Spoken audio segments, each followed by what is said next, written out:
Good morning, Raghavan Sahab. Good morning.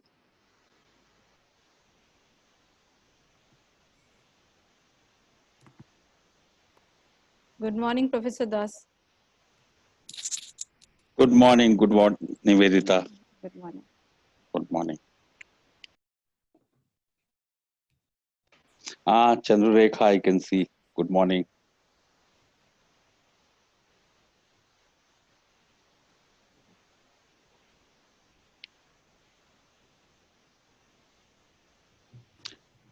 Hi, Dipanjan, how are you?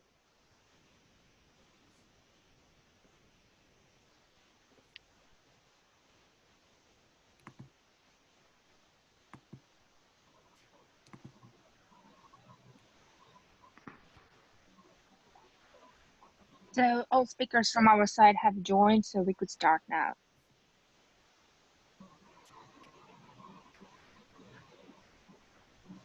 We have 1 minute to go. We'll just start.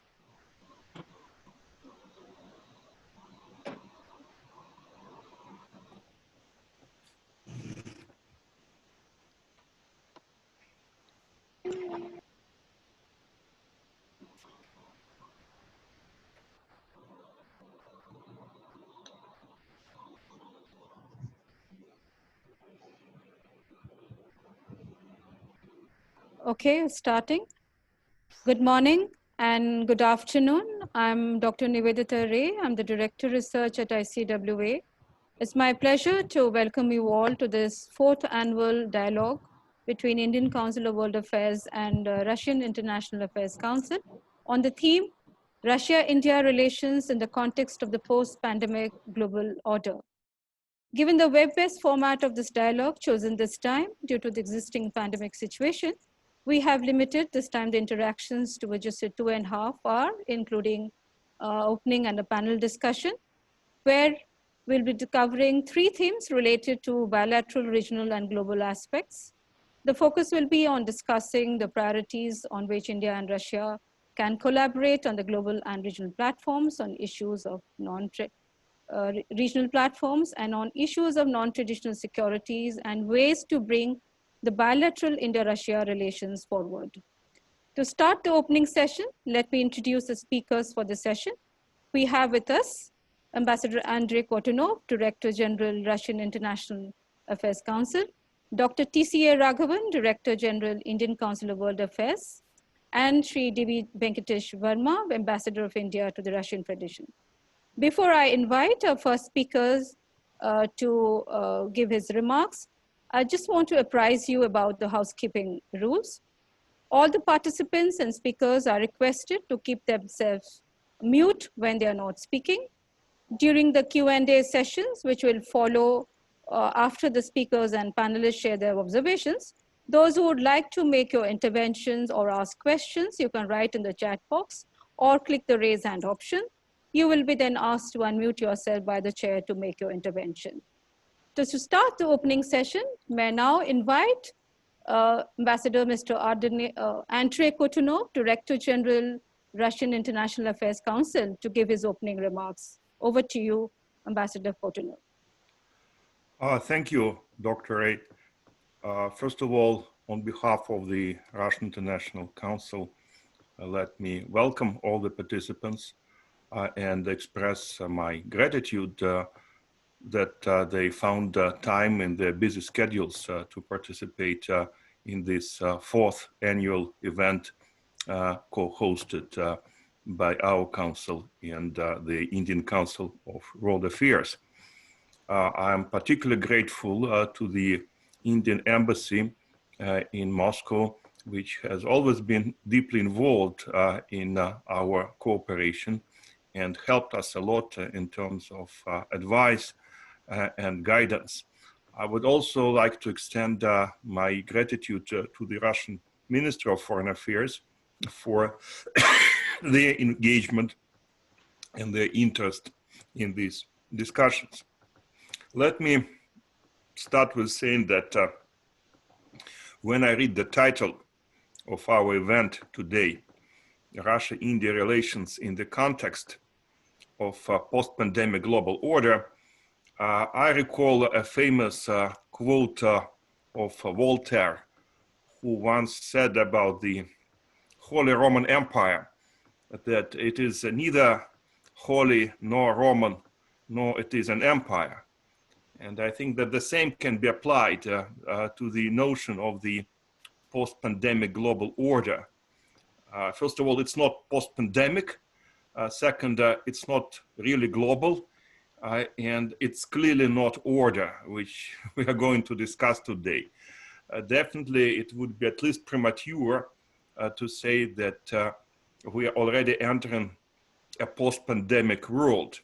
Unfortunately, we have not arguably reached even the peak of the pandemic. And we see that even in Russia, it would be too early to say that the battle with the coronavirus has been won. Definitely, it's not the case for the United States or for Latin America. Unfortunately, South Asia is also badly hit by the pandemic. And therefore, of course, any conclusions that we can make right now about the post-pandemic world would be at least premature. We should also keep in mind that the pandemic overlapped with other black swans that hit all of us this year. And we can probably not discuss the pandemic without referring to the global economic recession, to the collapse of oil prices, and to many other developments which definitely affect both Russia and India. Now, speaking of global, again, this adjective is questionable because many scholars believe that what we see right now happening in the international system is a clear decline, or it's a reverse of globalization. And instead of globalization, we're likely to see more regionalization, which will affect both the global economic system and the global political system. So to what extent the notion of globalism is still valid or will be valid after the after the pandemic is over, it's hard to tell. And finally, of course, can we really talk about order? It's not clear. Again, in Russia, we have very active discussions on this issue. Some believe that instead of order, if I understand order as a set of rules, universal rules applied to all participants of the international system, instead of order, we have a number of regional disorders. Again, that doesn't look like a bright future, but at least this is something that we should keep in mind. Now, I don't want to repeat the agenda of the event, but what I'd like to say is that definitely the problems that we have to approach today look like a matryoshka doll in Russia. There are various layers of the changes in the international system that deserve our attention as scholars. And I would say that in my view, there are at least 3 levels at which we can discuss Russia-Indian relations in the new environment. First of all, I think it's important to exchange views on how we see the current world, how we see developments in the contemporary international system, because in Russia, for example, some believe that nothing will be the same after these systemic crises, but others believe that the pandemic is nothing but an accelerator of trends that existed long before the current crisis. And this discussion definitely has very important practical implications. Second, I think we should definitely pay attention to the positions of our 2 countries in the post-pandemic world. When this world emerges, are our countries likely to be stronger or weaker? Will it change the priorities of our respective foreign policies? Will it change the approaches to some of most important problems that the world faces? Again, I think this is an important subject which we should not neglect. And finally, opportunities and limitations for Indian-Russian cooperation. I think in the end of the day, this is the most important topic of our discussion. And this is where we can make our modest contribution to the official dialogue between Moscow and New Delhi. I think we have a certain advantage compared to governmental officials and bureaucrats. We're not constrained in our judgments. We might have the luxury of exploring broader time horizons.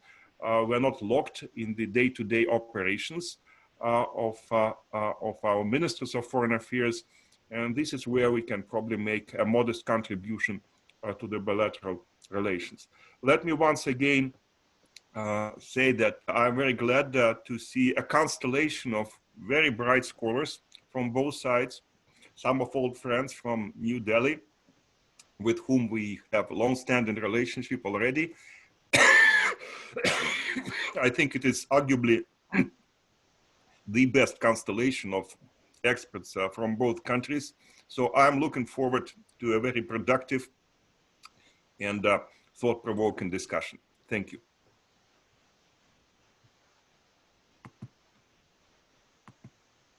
Thank you, Ambassador Kortunov, for that very, very insightful and useful observations. Now may I invite Dr. T.C.A. Raghavan, Director General ICWA, to share his observations. Thank you very much. Good morning. Very nice to be back with old friends and colleagues, and may I warmly welcome all our colleagues and friends from RIAC and ICWA and the other institutions who have joined us today. Nice to see you, Dr. Kortunov, and thank you very much, Ambassador Venkatesh Verma, for all the help you have provided and your mission has provided in arranging this interaction today. I'm very glad to see the representative from the Ministry of Foreign Affairs of Russia also with us. I don't think we could have anticipated when we met in November in Moscow that our next exchange would be virtual and would be in the midst of this major geopolitical churn. And while I agree with you, Director General, about how these black swan events have many layers and they only accelerate existing trends, I'm struck by, I'm reminded of this very famous quote by Lenin, that a major crisis is no more than a flash of lightning which throws a glare upon existing realities. So when we talk about the world order which is to emerge, I think we should look at the world order which exists to understand what is going to happen in the future. But nevertheless, certain aspects are very, very clear. One is the major economic impact which we are all going through. This impact, economists may disagree whether it's a recession or a depression or a contraction, but nevertheless, it has a major and comprehensive impact, and the effect of that will be felt for some time. Does this mean that globalization is in irreversible retreat? One doesn't know. If again one goes back to the past, in the early 1990s, there was a great deal of talk about the end of history, and nobody really knows what ended and what began. So I think it is, we should not get ahead of the curve in exaggerating reports of the demise of globalization. I think the nature of globalization will certainly change, as it is undergoing changes already because of the forces of resurgence of protectionism, nativism, and other factors. But there's a certain technological and economic impulse to globalization, which, although it may change from time to time, will nevertheless remain. But it is also the case that we are in the midst of a major geopolitical churn, and from India at least, certain aspects of this geopolitical churn are very clear. One of them, most prominently, is the growing assertion of China, whether it is in Hong Kong, whether it is in Taiwan, in the South China Seas, and most recently on our borders in Ladakh. Uh, I think in this situation, all countries uh, are rebalancing themselves to some extent, as indeed India will, and what opportunities that throws up for India-Russia relations is really the question which we should be addressing in all seriousness, because I do think certain new opportunities do come up. The fact that a black swan or a near black swan event had such a major impact does suggest that there may be some reordering of global priorities as we go ahead. And while it is easy to be optimistic on these things, one should also be cautious. But to my mind, in this reordering of priorities, we may see non-traditional security issues moving up a few notches. In non-traditional security issues, of course, there is a whole range, but certainly public health, global public health crisis that we are in the midst of does suggest that the domain of non-traditional security will expand, and that also throws up new opportunities as we look at India-Russia relations going forward. Of course, the platform and the range of our interface with Russia is very broad. We have BRICS, we have the SCO. Our defense minister visited recently for the 75th anniversary. Yet at the core of it, the bilateral relationship is really what has the most importance.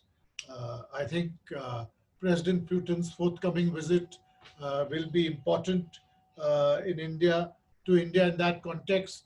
And as think tanks, I think we also need to think about how to move the agenda forward in new ways. And some suggestions which come to my mind are expanding the realm of our interface by thinking of trilateral discussions.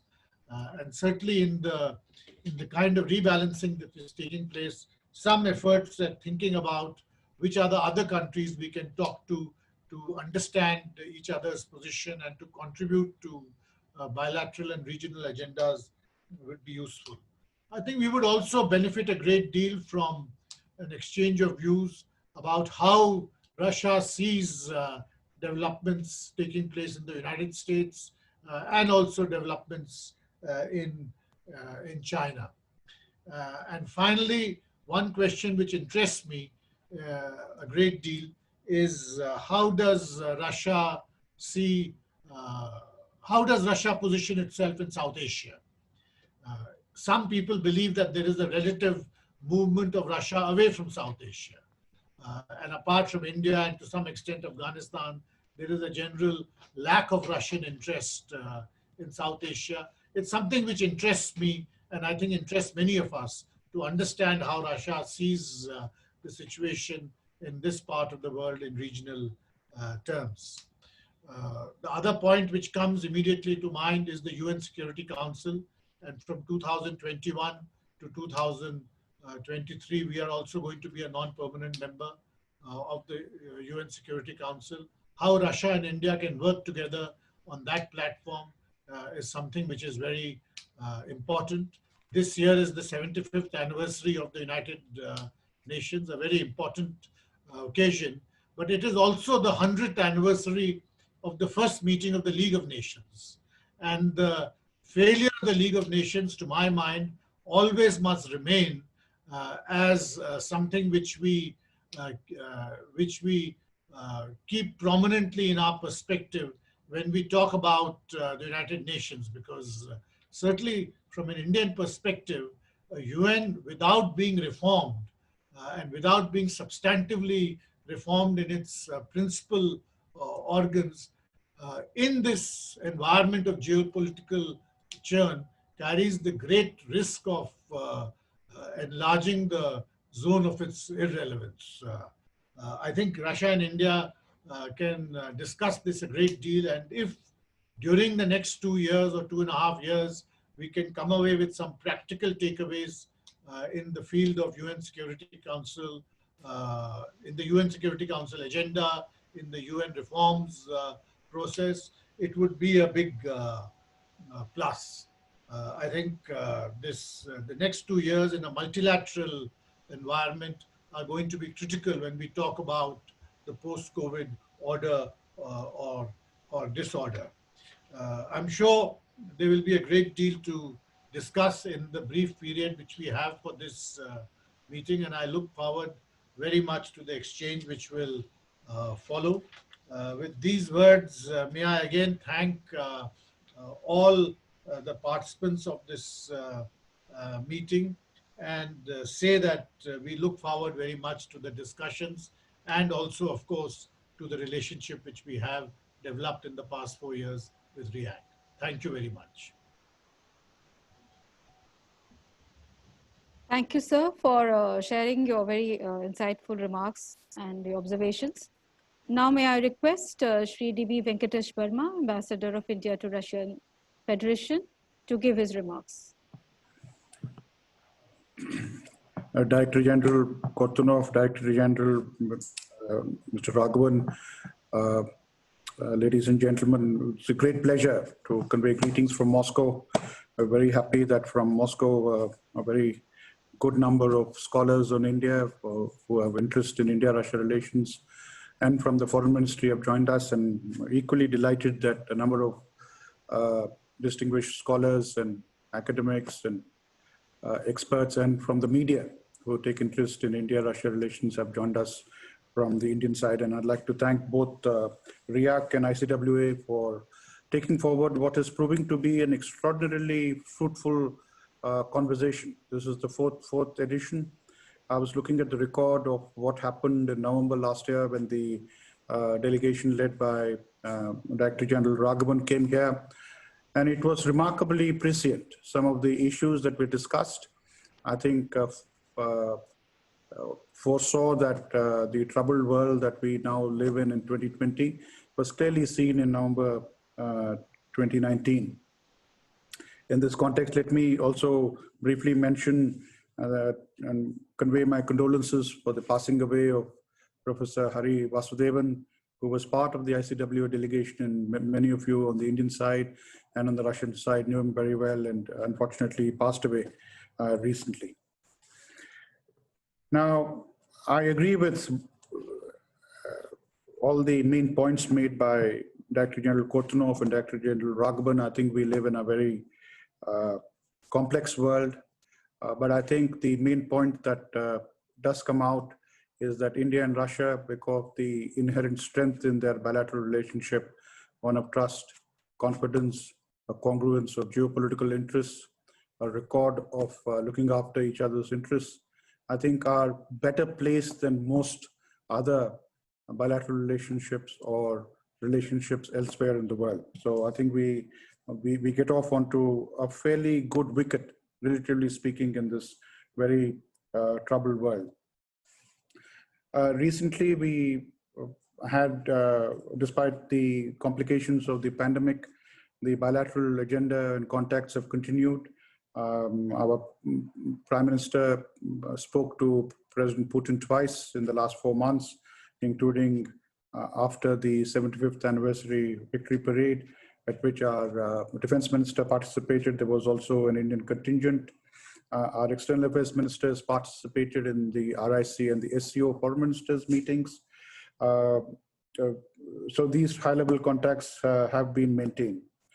India contributed 81 tons of medical supplies to Russia in this 3 months, despite all the limitations of air links and others. And both countries have been extraordinarily helpful in the evacuation of each other's nationals caught up in various places because of the lockdown in both countries.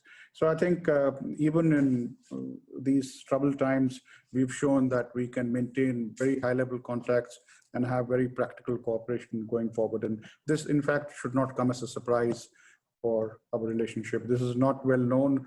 It is rarely gets the publicity that it ought to get, but the facts on the ground speak for themselves. Looking forward, we of course are looking at the visit of President Putin to India later this year. This will coincide with the 20th anniversary of a strategic partnership. I think it's been an extraordinary 20 years. President Putin has visited India since 2008 times on bilateral visits, which is a record for, I think, any world leader visiting India. It's difficult to find of a world leader who's had such good familiarity with India. Since 2014, our Prime Minister and President Putin have met 22 times. That itself is another indication of the extraordinary level of contacts that we have maintained. We also have other opportunities. The BRICS and SCO summits will be held, will be hosted by Russia. Russia has still not announced the dates, but I think they're looking for some dates in late autumn. And that will, of course, involve the visit of our Prime Minister to Russia, where this summit will take place. As Ambassador Raghavan mentioned, we are in the process of taking up our seat as the non-permanent member in January from 21 to 22, and I had a very good conversation with Deputy Foreign Minister Vershinin last evening on how India and Russia should cooperate, and I was extremely pleased with the sort of support that Russia and the expectation that Russia sees out of India's participation. India is not just any other non-permanent member. Of course, Russia continues to strongly endorse India's permanent membership, and that is something that we will continue to discuss. The seminar today, of course, deals with three issues: the global context, bilateral relations, and the way forward. And I'll briefly touch on some of these issues, and I'd be happy if during the discussions these are taken forward in greater depth. Because we are looking at three reinforcing crises, so to speak. The health crisis, which is quite evident. It's a public health crisis across the world. Almost all countries have been unprepared for the magnitude of the pandemic.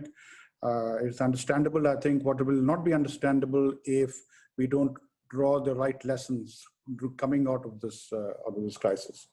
The economic impact has been fairly substantial across the board. Russia and India have taken similar measures. Both countries enjoy a very solid macroeconomic picture, but I think the economic impact will be fairly substantial. And I think both countries should also look at ways and means of pathways of economic recovery out of this pandemic issue. The global situation is complex. Multilateralism is on the retreat, is greatly challenged. Globalization is taking a different form, and I completely agree with Ambassador Raghavan's analysis that we should proceed on this matter with great caution. Facts speak for themselves. It's easy to draw easy and lazy conclusions and self-serving policy prescriptions emerging from that, and we see that all the time on television, on Twitter. But I think in a forum like such as this, amount of caution is in good measure. There is, of course, relatively speaking, a much higher degree of international lawlessness than it has been in the past. Whether this was created by the pandemic or whether it's preceded it, I think it's a matter of degree. But the fact is that today we face more international lawlessness than we faced 10 years ago or 20 years ago. Of course, when the international multilateral structures provide less support, countries fall on their own national capacities. And I think Russia and India have both drawn similar lessons from the fact that national resilience, whatever may be the international context, is vitally important. Of course, that does not mean that we should shut our doors to the outside world. I think that would be an equally grave mistake. But I think the importance of national resilience is something that we need to take forward. The new drivers for our bilateral relations, I think the 20th anniversary of the strategic partnership will give an occasion for our leaders to reflect on this.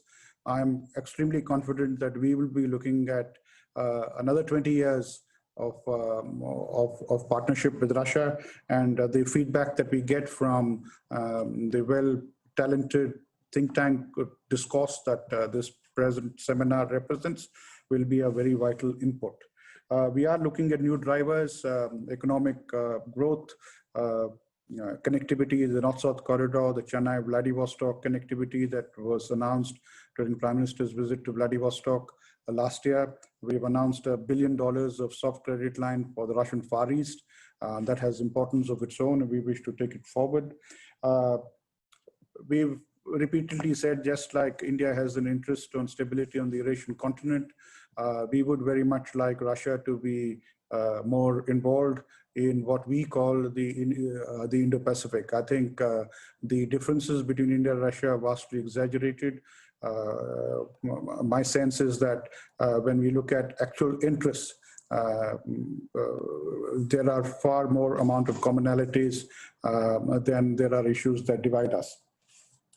Let me end by mentioning 4 points as we move forward. This has been mentioned before, but let me sort of underline it once again. I think India and Russia are best placed to be sensitive to each other's security interests. When the world becomes more complex, I think we need to fall back on the inherent strengths of our strategic partnership, and trust and confidence is definitely one of them. Sensitivity to each other's security interests should of course be reflected on the new changes that are taking place in Afghanistan. That is something that we ought to focus on. Since the last 6 months, there have been a number of developments that appear to put India and Russia not necessarily on the same page, but however, I think the threats are common. Now, if threats are common, I don't see how our conclusions can be different. So I think there is need for greater dialogue, greater interaction, given the new realities. Similarly, with respect to the Indo-Pacific, if there is assertion of unilateral advantage in one part of the world, that will, the other parts of the world will not be immune from those tendencies.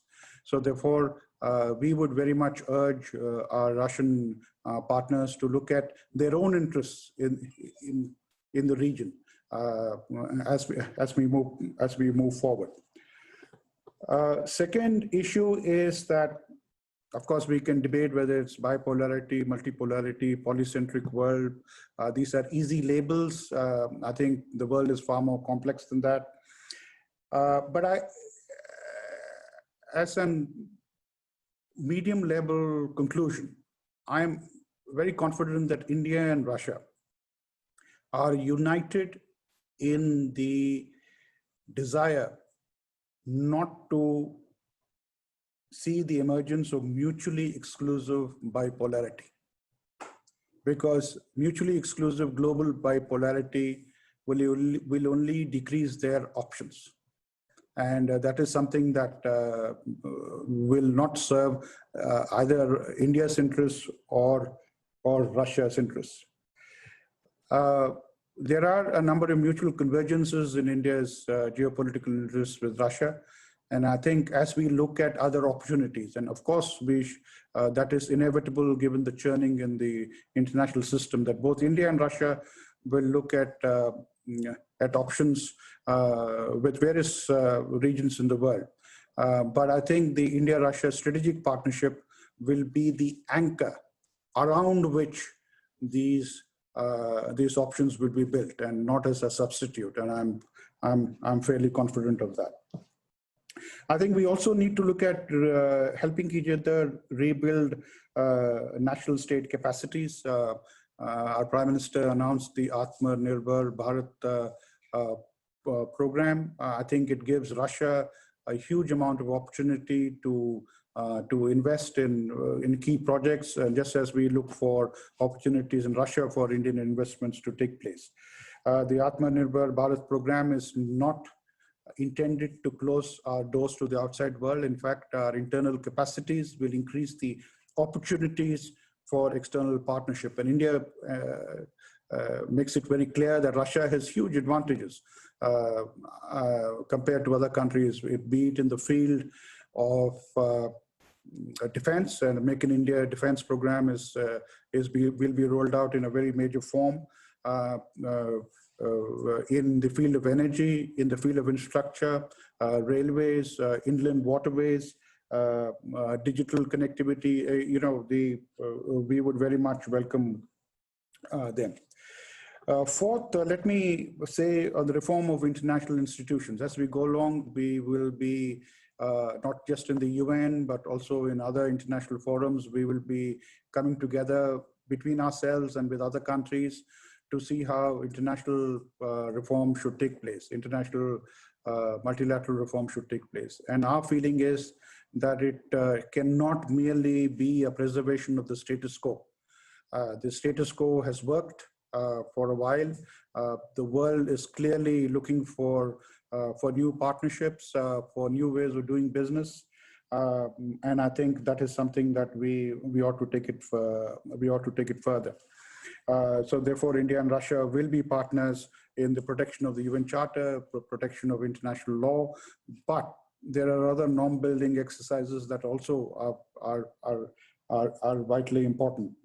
Foreign Minister Lavrov made an extremely interesting presentation at the Primakov readings last week, and he pointed to the general decline of diplomatic discourse in the outside world.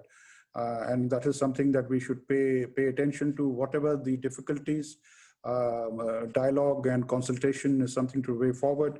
Interestingly, Foreign Minister Lavrov mentioned that both the United States and China seem to be adopting the same non-diplomatic means of addressing issues. And of course, his appeal was that there should be an active search for balance of interests, and not just between Russia, between China and the United States, but in other countries as well. So to sum up, I think India and Russia have certain inherent strengths which are quite unique. I think we should be aware of them. We should sort of celebrate them. But of course, we cannot rest on our oars. And there is a burden, a responsibility that rests on the bilateral partnership between India and Russia, not just for strengthening the bilateral component of the partnership, but as we go forward, our interaction on regional and international issues. So I'm confident that the RIAC ICWA seminar, which has already established an extraordinary track record of good, focused conversations, friendly, talented, very well-informed conversations, I think will make a very good contribution to the debate. And I would like to thank once again RIAC and ICWA for taking this forward, and we wish you all the best. Thank you. Thank you, sir, for sharing this very useful insights and observations of India-Russia relations. Now we come to the close of this opening session, and I'll straight away move to the panel discussion. The panel will be, discussion will be chaired by Ambassador TCA Raghavan, DG ICWA. And here we will be covering 3 themes, and we have 6 speakers. The first theme is on new challenges and opportunities for Russia and India against the background of the pandemic and global crisis. We have 2 speakers, Ivan Timofeev from RIAC, is the director of the programs, and Mr. Atul Aneja, Strategic Affairs Editor, The Hindu. And for the second theme, priorities of Moscow-Delhi collaboration on global and regional arenas, including in areas of non-traditional security. We have speakers Sergei Lunev, Professor, MGIMO University and National Research University, High School of Economics, and Professor Ram Upender Das, Head and Professor, Center for Research on International Trade, Ministry of Commerce and Industry. And on the third theme, ways to bring bilateral Russia-India ties forward, we have Alexei Kuprianov, Senior Research Fellow, Primakov Institute of World Economy and International Relations, and Dr. Vijay Sakhuja, former Director, National Maritime Foundation and Consultant ICWA, who will be sharing the observations in this section. And now may I request DG ICWA Ambassador TCA Raghavan to chair this discussion. Over to you, sir. Well, thank you. I think we should begin straight away with the substantive discussions. I find that there are 6 speakers, and Yes, we sir. have about an hour and a half. So and I'm sure the participants would also like to make comments or ask questions on the various points made. So I would request each of the speakers to be brief and try to complete their remarks in about 7 to 8 minutes each, so we have enough time for discussion. Fortunately, no need for introductions are required. Some have already been made, but we also know each other very well. And I would straight away ask Mr. Ivan Timoviv, the RIAC Director of Programs, to make his remarks. Thank you. Thank you very much, Your Excellency. It's a great pleasure to see you all, dear colleagues. And I'm glad that we are continuing our fruitful cooperation despite all the obstacles we have now. So I will try to be brief as I made several points on the new challenges and opportunities we have now. Well, the first and most obvious one is the counteraction the epidemics of COVID-19 we have now. Yeah, I would agree with Andrei Kortunov, who pointed out that we are not, we haven't yet passed the pandemics, and it is not clear now what would be the future dynamics of the virus dissemination. The probability of the second wave of the pandemics is quite high. The pandemics may be further disastrous for economies. In some countries, there are new restrictions in terms of quarantine, and actually the consequences of the new self-isolation of people and communities for the economies are quite vague. Even if we are at the, let's say, optimistic scenario when there would be a collective immunity to the COVID-19 and or there may be a treatment, a vaccine from this disease. I know that on the Russian side there is a progress in terms of the treatment, but still it is on the experimental stage. So even in this case, it is not clear what would be the trend, the scenario of the recovery of the global economy.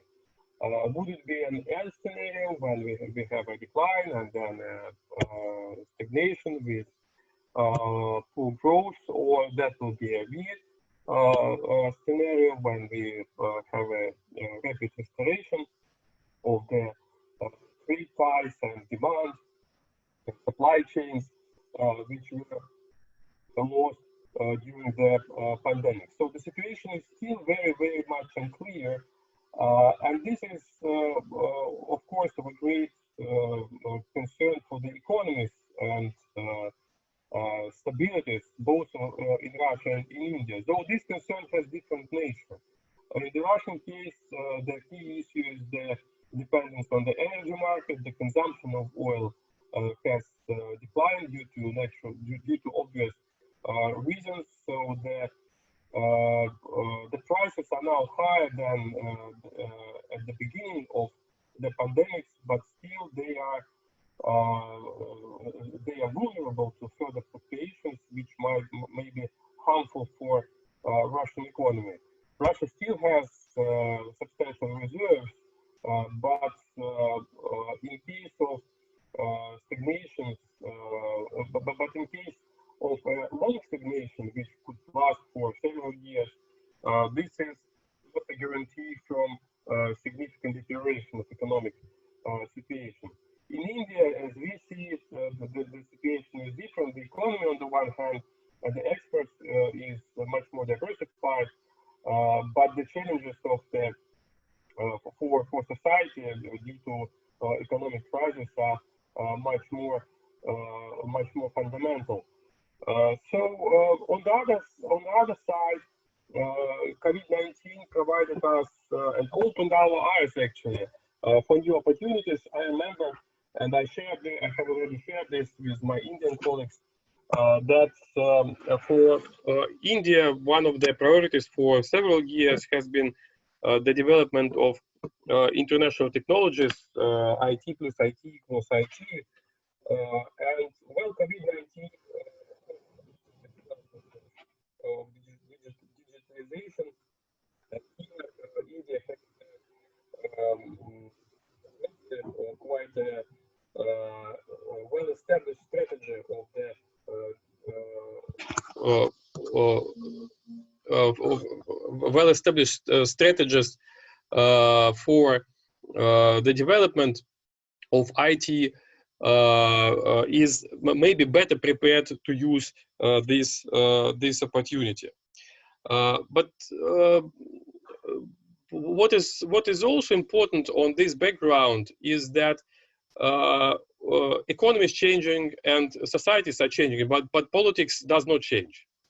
All the existing contradictions still acute.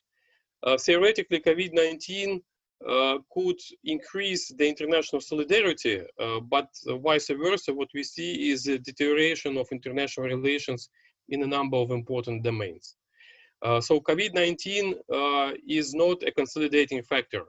Rather, in many points, it's a factor of increasing geopolitical tensions. Yes, there is a cooperation on the medical level, there is a cooperation on the industrial level at some points, but on the level of politics, that's not the case.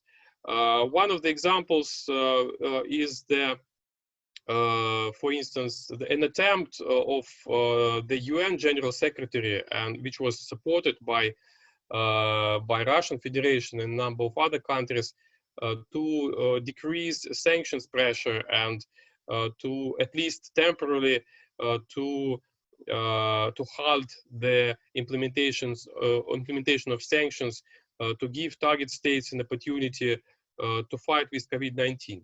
But no single sanction program of the United States or European Union was halted.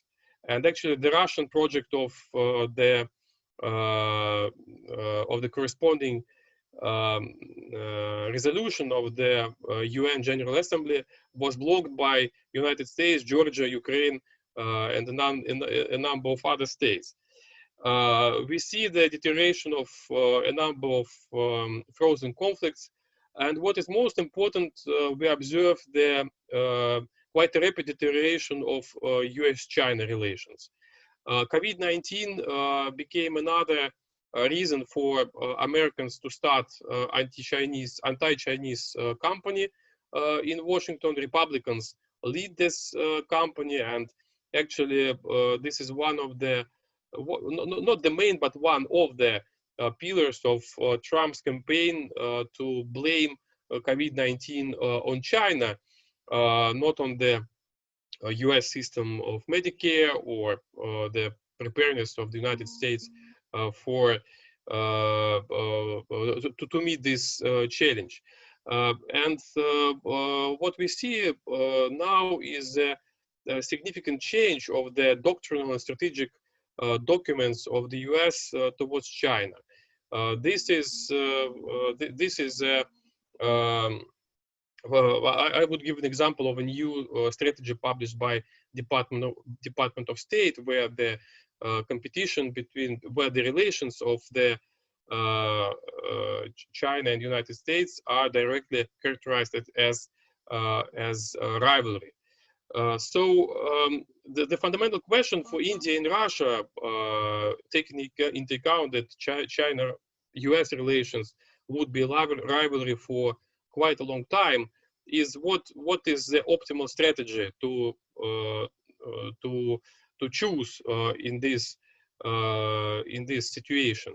Do we want a bipolar world where there would be two centers led by China and the United States, and in this case both Russia and India would have to make a choice? I don't think that this is the best option for us, both for Delhi and for Moscow. I don't see a huge appetite on the European side too to join this competition. At least on the official level, Europeans are supporting the idea of further maintenance of the transatlantic ties, but they're quite moderate towards China at the same time. So that's a fundamental question for decades. whether it is reasonable for us to join coalitions or to keep our hands free in the multipolar world. I would be grateful for the reaction and for the I would be glad to hear perceptions of our Indian colleagues on and their vision of the future US-China competition. Again, our observation and our point is that this competition would further deteriorate despite COVID-19, and at some point COVID-19 would even increase this rivalry. Thank you.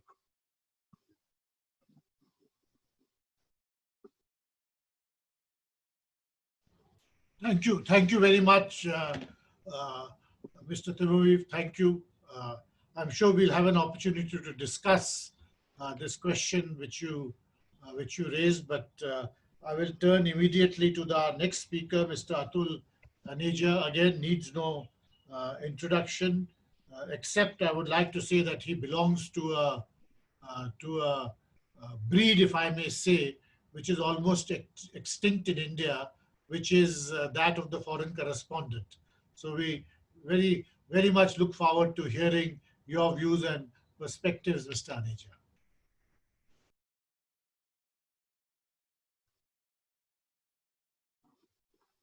Could you please unmute yourself?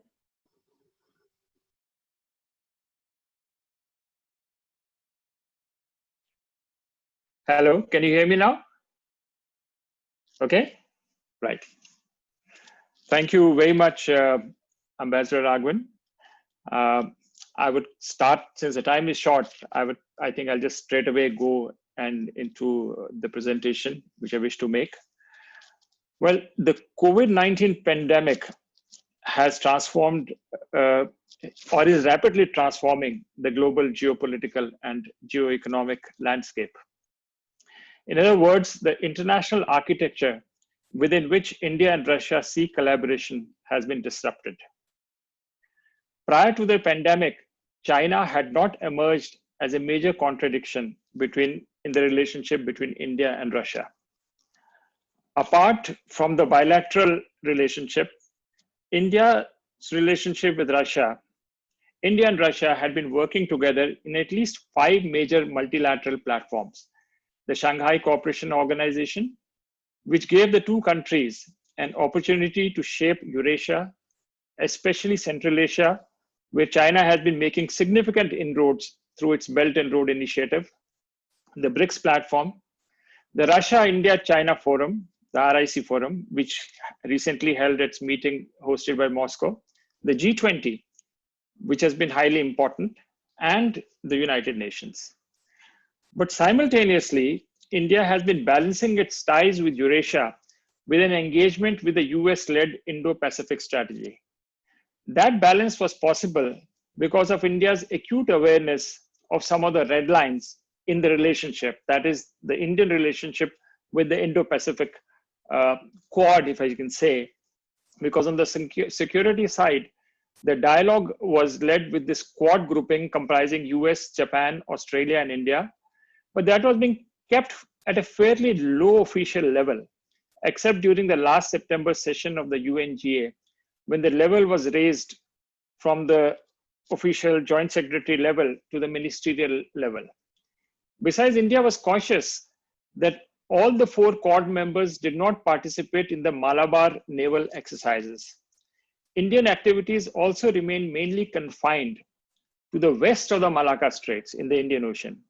India deliberately did not join the so-called US-led freedom patrols in the South China Sea. So the point I'm making is that despite engaging with in the Indo-Pacific strategy, there were clear limitations or limits within which this engagement took place. And conscious of how these would be perceived, especially by China and even by Russia, these were deliberately kept confined within certain parameters which with which both China and Russia would be comfortable with. But after the COVID-19, China has emerged as a major disruptor of the delicate balance between Eurasia and the US-led Atlantic alliance, which India had been maintaining. Riding on the argument that India had unilaterally changed the status quo in Kashmir on August 5, 2019, after abrogating Article 370, China has stepped up its great game against India. Diplomatically, China bonding with Pakistan has re-internationalized Kashmir in the UN Security Council. On the ground that China has challenged the status quo along the line of actual on that ground, China has challenged the status quo along the line of actual control by bringing in troops on the gates to Aksai Chin and the Karakoram Pass, with not so subtle references of waging a two-front war with Pakistan, threatening Indian defense lines in Kashmir. I think a great game between China and India has commenced after the COVID-19 pandemic, echoing the great game between Imperial Russia and colonial Britain in and around Central and South Asian theaters of the 19th century. The great game between India and China as we speak is being fought in several theaters. In South Asia, it is Bangladesh, as we saw recently with the trade deal between Bangladesh and China, Myanmar, through the China-Myanmar Economic Corridor, Nepal, and in future possibly Bhutan. In Central Asia, the two countries, I think, will compete for influence, and in Afghanistan and its periphery, especially Uzbekistan, as well as other Central Asian republics. In West Asia, Iran has emerged as a major theater of China-India rivalry, as is evident with Iran's decision to remove India from a railway project that would connect Chabahar port with Afghanistan and Central Asia after Tehran signed a strategic deal with China a few days ago. Quite simplistically put, there is a growing perception in India that China is following its civilizational Middle Kingdom doctrine, where China imagines itself as a center of the universe, surrounded by tributary protectorate states. It is that Middle Kingdom hubris which we have seen China follow since the days of the Zhou dynasty, and later on reflected in various forms. In the modern era, it was this Middle Kingdom mentality, which I think persuaded Chairman Mao to first fight a war with the United States in the Korean Peninsula in the 50s, and then with its other strategic competitor, which was the Soviet Union in 1969. So if you look at China through other parameters of what they call a socialist state with Chinese characteristic, I don't think you get it right. But to me, to decode China has been easier if I look at it with the vision of a middle kingdom. I think people have been talking about the middle income trap, which countries have to come out of. But I think China has followed into the middle kingdom trap. And at the time when we are in the midst of COVID-19, it is this mentality which is getting reflected the way China is behaving with other players in ASEAN and in South China Sea, in Ladakh, as has been pointed out. And perhaps I was a little concerned when China also made references to the integration of Vladivostok with Russia a few days ago, after India and Russia went ahead and signed a deal for greater number of aircraft. Because of a policy regime change followed, now coming back to Russia, because of a policy of regime change followed by the neocons and the globalists in the US, first in Eastern Europe, then the Middle East, which was likely to enter the Eurasian theater, there were geopolitical compulsions that led to the emergence of a strategic relationship between Russia and China. But despite the existential threat that a unipolar world poses to Russia and possibly China, which is the underlying cause, I think, of the Russia-China special relationship, there are fundamental differences in the worldview of the two civilizations, which provide room for India and Russia to bond. Russia visualizes itself through its future through the Eurasian Economic Union, which in the end is competing with the Chinese vision of the Belt and Road Initiative. Russia has real concerns with Chinese inroads in Central Asia, its backyard, as well as the Russian Far East, as well as in West Asia, especially Iran, despite overlapping interests in other theaters, such as Syria. I think on a geopolitical plane, Russia has no illusions about China's Middle Kingdom aspirations either, given its own experience with China, including the 1969 war, which it fought with China. India and Russia have real commonality of interest in the Persian Gulf, Central Asia, the Russian Far East, and in the energy sector, including oil and gas, nuclear and renewable energy sectors included. Because multilateral institutions, which I'd mentioned, the 5 earlier, may not be the leading forums for the cooperation till the time India and China re-establish a working relationship, India and Russia must reinforce their partnership on the bilateral track, as was mentioned by Ambassador Raghavan. I think the time has come for India to counter China's BRI by India becoming Russia's primary partner in developing all the nodes of the Eurasian Economic Union. That would mean a focused push in South Asia and Eurasian connectivity projects between geographic salients in the Indian Ocean, Caspian Sea, Black Sea, and then corridors leading to the Russian Far East. That would mean further consolidation of the international North-South corridor and active participation of India infrastructure companies in the consortium that would develop connectivity networks of the Eurasian Economic Union. The Russian Far East remains a major area of deep collaboration, as was unveiled by Prime Minister Modi and President Putin during the Eurasian Economic Forum in Vladivostok last September. We need to massively expand on agreements signed during and after that visit. After COVID-19, I think India and Russia need to work together intensively on Afghanistan in the light of the new strategic realities, such as the re-emergence of the Taliban, as well as the strategic bonds between China and Pakistan, which will be inimical of India's geopolitical and geoeconomic interests in that country. Russia may have to play an extremely important role in the background of the India-Iran, to put India-Iran ties back on track. I'm not sounding an orbit right away on India-Iran ties, but I think what has happened in the last 1 week is a cause for some alarm. That is to make sure that Russia can fulfill their connectivity interests in the Indian Ocean through the Chabahar route. I think in the post-COVID scenario, there is a need for a paradigm shift in India-Russia economic relationship, where new strategic projects are identified, where mutual investments take place on a big scale in tune with the comparative strengths of the two economies.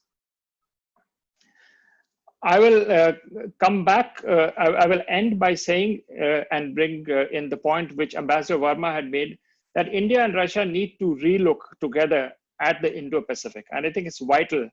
I think even the offer of the expansion of G7 by including Trump's offer of expanding G7 and by including both India and Russia into that, though on the surface may not be seen as favorable, but I think it needs to be re-examined precisely because if India and Russia join the G7, which will become G9 if not more, how can we as civilizational shapes then take that opportunity to shape the G9?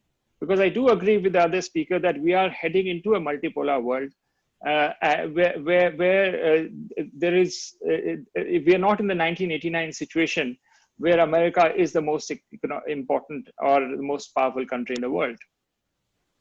My final point is that in the complex scenario which we are engaged in, we need to turn back to international law. And I think the Russian side has been pretty emphatic on international law and not lawlessness, which Ambassador Verma had mentioned, as the template for resolving some of the very intractable situations, geopolitically and otherwise, that we are confronted with in the post-COVID era. I will stop here and thank you for your attention.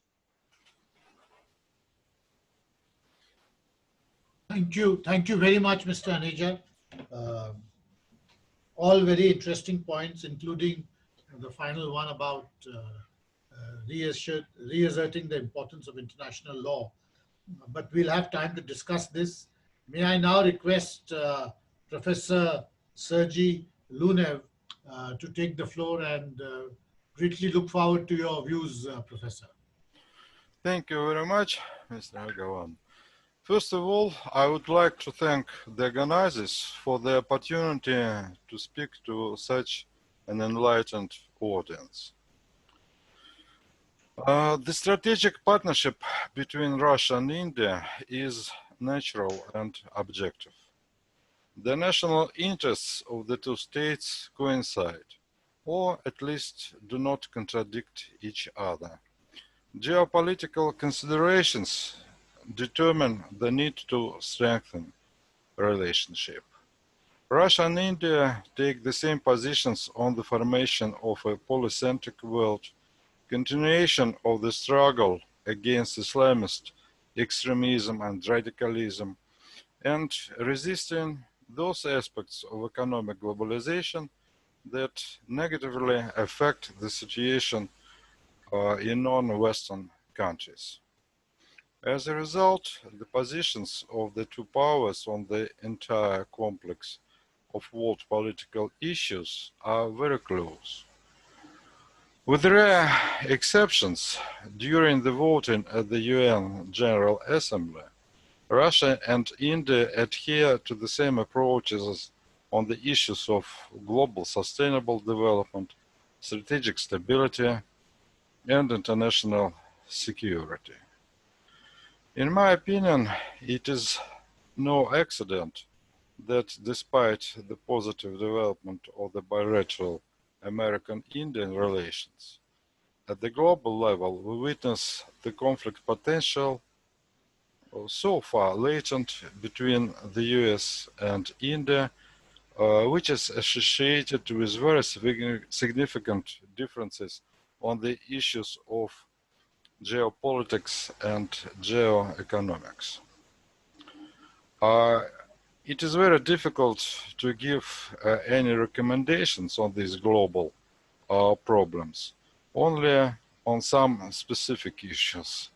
For example, it is possible to make joint proposals to the United Nations, such as the demand that the British kneel an apology for the lives of hundreds of millions of Indians taken by the British colonizers. More serious is joint proposal about the possibility to implement the concept of a nation Helsinki process.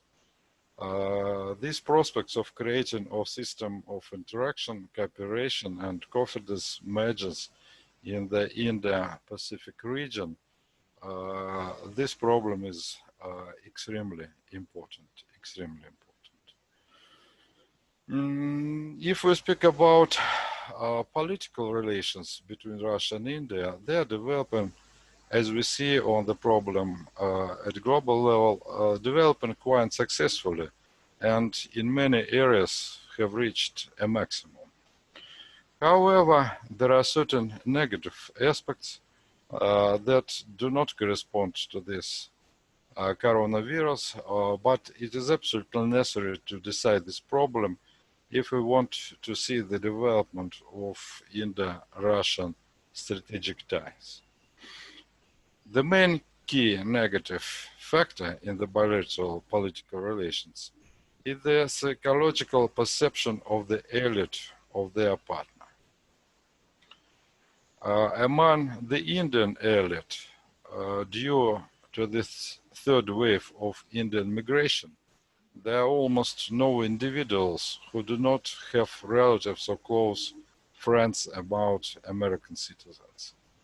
This situation has led to the emergence of political leaders in India, calling for focusing exclusively on Washington, which may lead to the destruction of a half-century-old consensus on foreign policy. Russian elite, in my opinion, is pro-Western, pro-European, not pro-American, but pro-Western on the whole. And we see the continuation of Moscow approach to India as a relative minor power. So this political, psychological things, in my opinion, are the key negative factor, and it's necessary to solve all this problem. Otherwise, it will be impossible to speak about the strengthening of our relations. Regional issues. The two countries have rather close ties on these problems. First of all, I would speak about Russia's position on regional problems in South Asia. I speak about Kashmir and Tibet. Moscow moved away from their traditional support to India on disputed issues in South Asia only at the first stage of the Russian Federation's existence. Since the mid-1990s, the Russian position has reverted to the Soviet line, support for India on disputed issues in South Asia, although not as unequivocal. Russian authorities' decision in 2014 to develop military and political cooperation with Pakistan came as a very negative surprise for India. In my opinion, Moscow tried just to show its dissatisfaction with the intensified military and political contacts of India with the United States. The desire of Pakistan to purchase Russian weapons is primarily due to the desire to drive a wedge in Russian-Indian military technical cooperation, and Pakistan, torn by internal contradictions, is not able to somehow replace India as a partner. And it should also be clearly understood, and in India it is clearly understood, that Pakistan is one of the three main sponsors of Islamic terrorists. Given the importance of India for the Russian Federation, Moscow at all levels should refrain from any military political activity in India's South Asian neighbors, primarily in Pakistan. If we speak about other countries of South Asia, except India and Pakistan, it was said already absolutely rightly that Russia has lost much interest in these countries. There is practically no economic interest, and Russia doesn't consider Indian neighbors to be a strong, influential force on the world arena. Tibet. As you know, China claims Aksai-Chin, a number of territories in the highlands, and the entire eastern border area from Burma to Bhutan to be a part of China. It is very difficult to speak about all these problems. I also support the appeal to return to the norms of international law, but international law is a very interesting subject. It has absolutely different positions on one questions. Look, for example, for these principles of the United Nations, the right of territorial limits of a country and the right of a single nation to be free. There is direct contradiction between these two principles. The same will be if we speak about the borders. In my opinion, maybe I am wrong, there is not a single just border line in the world. All borders were made by the right of force, and will not see any international law on these questions. The only thing that can be offered by Russia is to inform India in detail about the progress and results of the delimitation of the Russian-Chinese border, taking into account India's continuing interest in the successful settlement of Russian-Chinese territorial disputes. Unfortunately, I have no time to speak about Afghanistan, Central Asia, about Iran, Middle East, just several words about Indo-Pacific. If Russia and India have close ties in terms of regional problems, but the Indo-Pacific is a certain exclusion. In general, Russia and India's objectives in Asia-Pacific are pretty close, though lately certain contradictions have become evident, primarily in perceiving cooperation with the main global actors, namely the United States and China. And Russia doesn't have any contact with India on issues in East Asia on which there are differences between the South Asian country and China. But in my opinion, the region should be a special major area of negotiations between the leaders of Russia and India, as their joint actions will assist both countries in expanding their presence in Asia and will have the very positive synergistic effect for the Indo-Pacific. Now I have to say that unfortunately I spoke only about global and regional problems, but on the whole, unfortunately, the Russian-Indian relations are currently stagnating. It is not due to the COVID-19. It has begun a decade ago. The main areas of cooperation, military technical cooperation, space, nuclear energy, maintain positive dynamics. But their potential is not enough to sustain it in the long term, especially in the light of the growing American interest to India. Thank you very much for your attention. Thank you very much, Professor. All the points you made were very, very thought-provoking. I was particularly struck by your drawing attention to something which is not often talked about, which is how the subjective predisposition of elites in either country, in fact, erodes geopolitical objective considerations. I think that is something which really should be discussed much more than is normally the case. I hope we have a chance to take it up at some point of time. But we are pressed for time, so without further ado, may I request Professor Ramupendra Das, who is Director of the Regional Trade, Center for Regional Trade of the Ministry of Commerce, to make his remarks. Professor Das.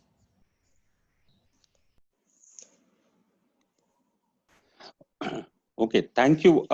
Let me begin by, first of all, thanking Director General Kotunov and Director General Raghavan, the Director Generals of RIAC and ICWA respectively. Also, hello to Indian Ambassador Verma and distinguished colleagues from Moscow and Delhi. I must thank you for giving me an opportunity to share some of my thoughts. Given the time constraint, I'll be very brief. I will, just highlight the canvas, the scope of discussion that I have in mind, the instruments and the modalities. These are the three dimensions, and I'll be very brief. Let me begin by saying that the traditional security and the non-traditional security, both are important and both are interlinked also. And traditional security, military architecture will remain important even if we achieve the objectives of non-traditional security.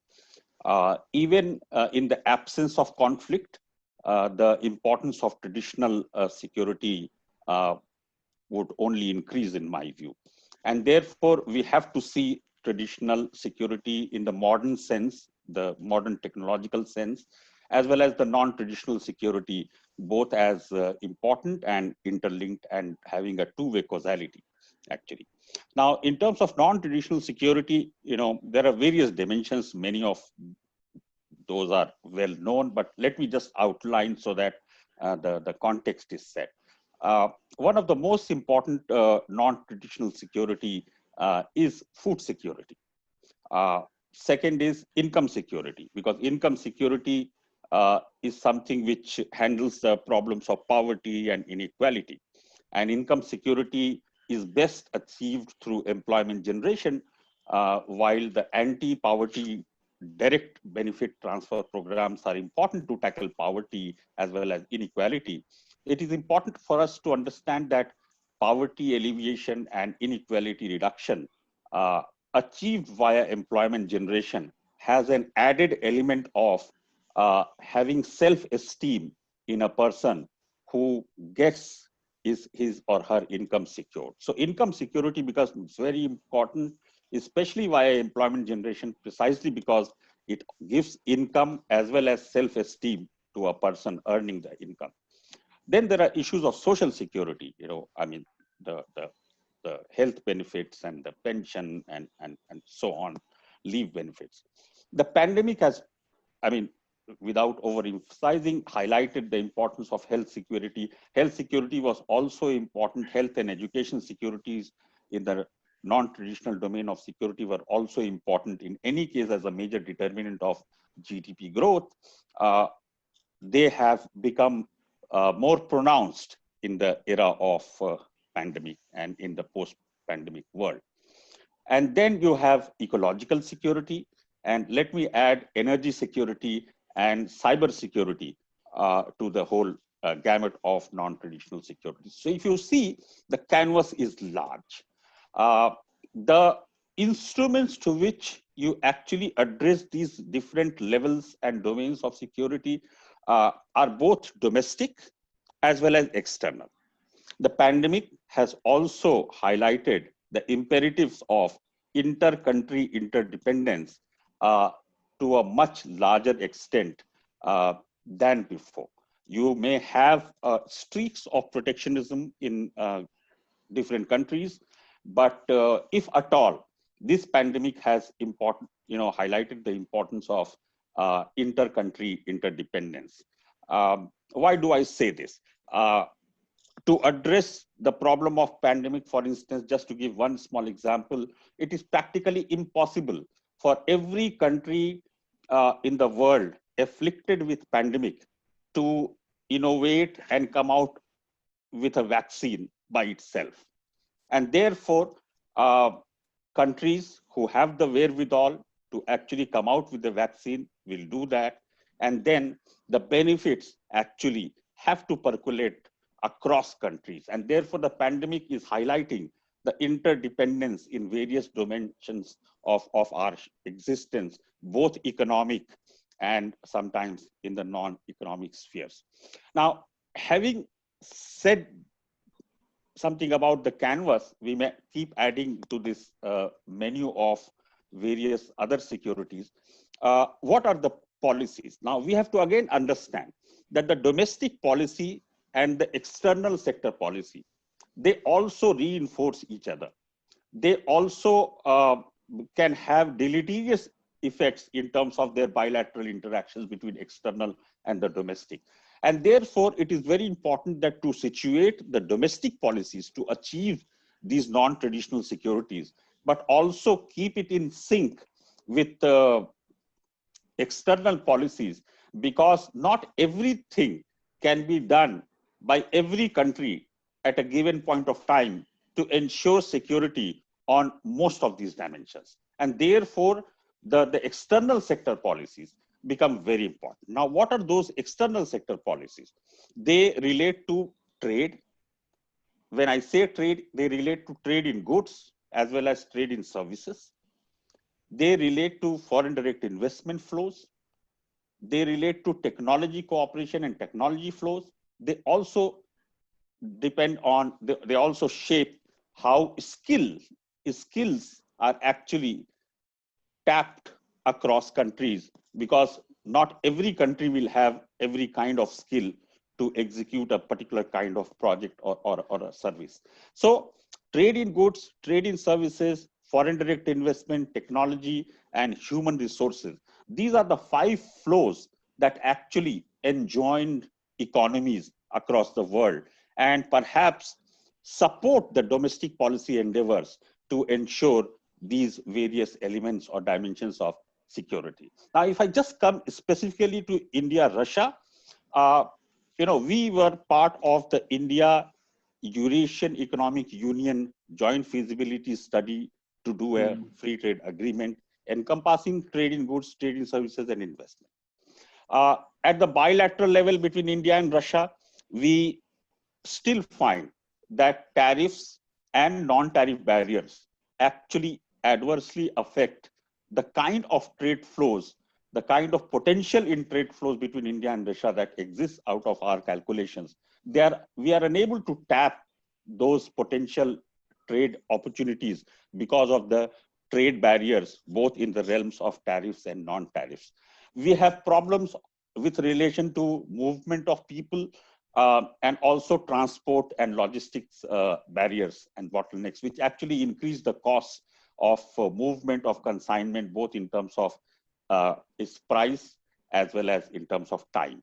And therefore, we have to see India-Russia cooperation, which supports our national policy endeavors to ensure securities on various dimensions, which are non-traditional securities. But the bilateral should become the building block for the regional efforts between India and Russia. And the regional should become the building block for the global.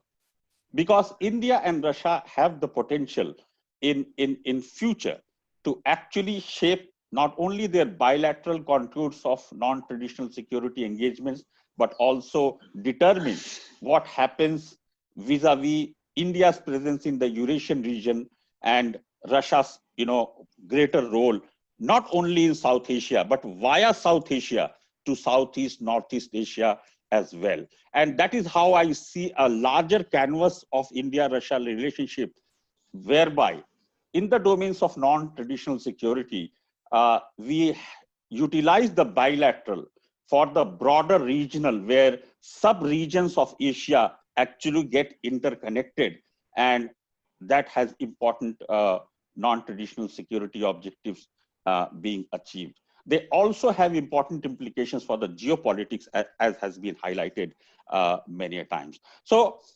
the short point that I'm trying to make is that we need to look at the bilateral in the larger framework, and the beginning has to be in terms of focusing on ease of doing business in a bilateral context. We talk about ease of doing business at the national level. There are national rankings by the World Bank.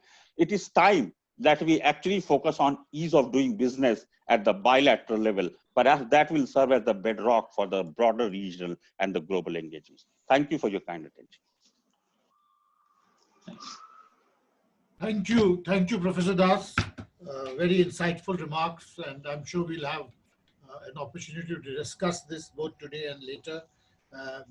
The next 2 speakers will look at ways to bring bilateral Russia-India ties forward.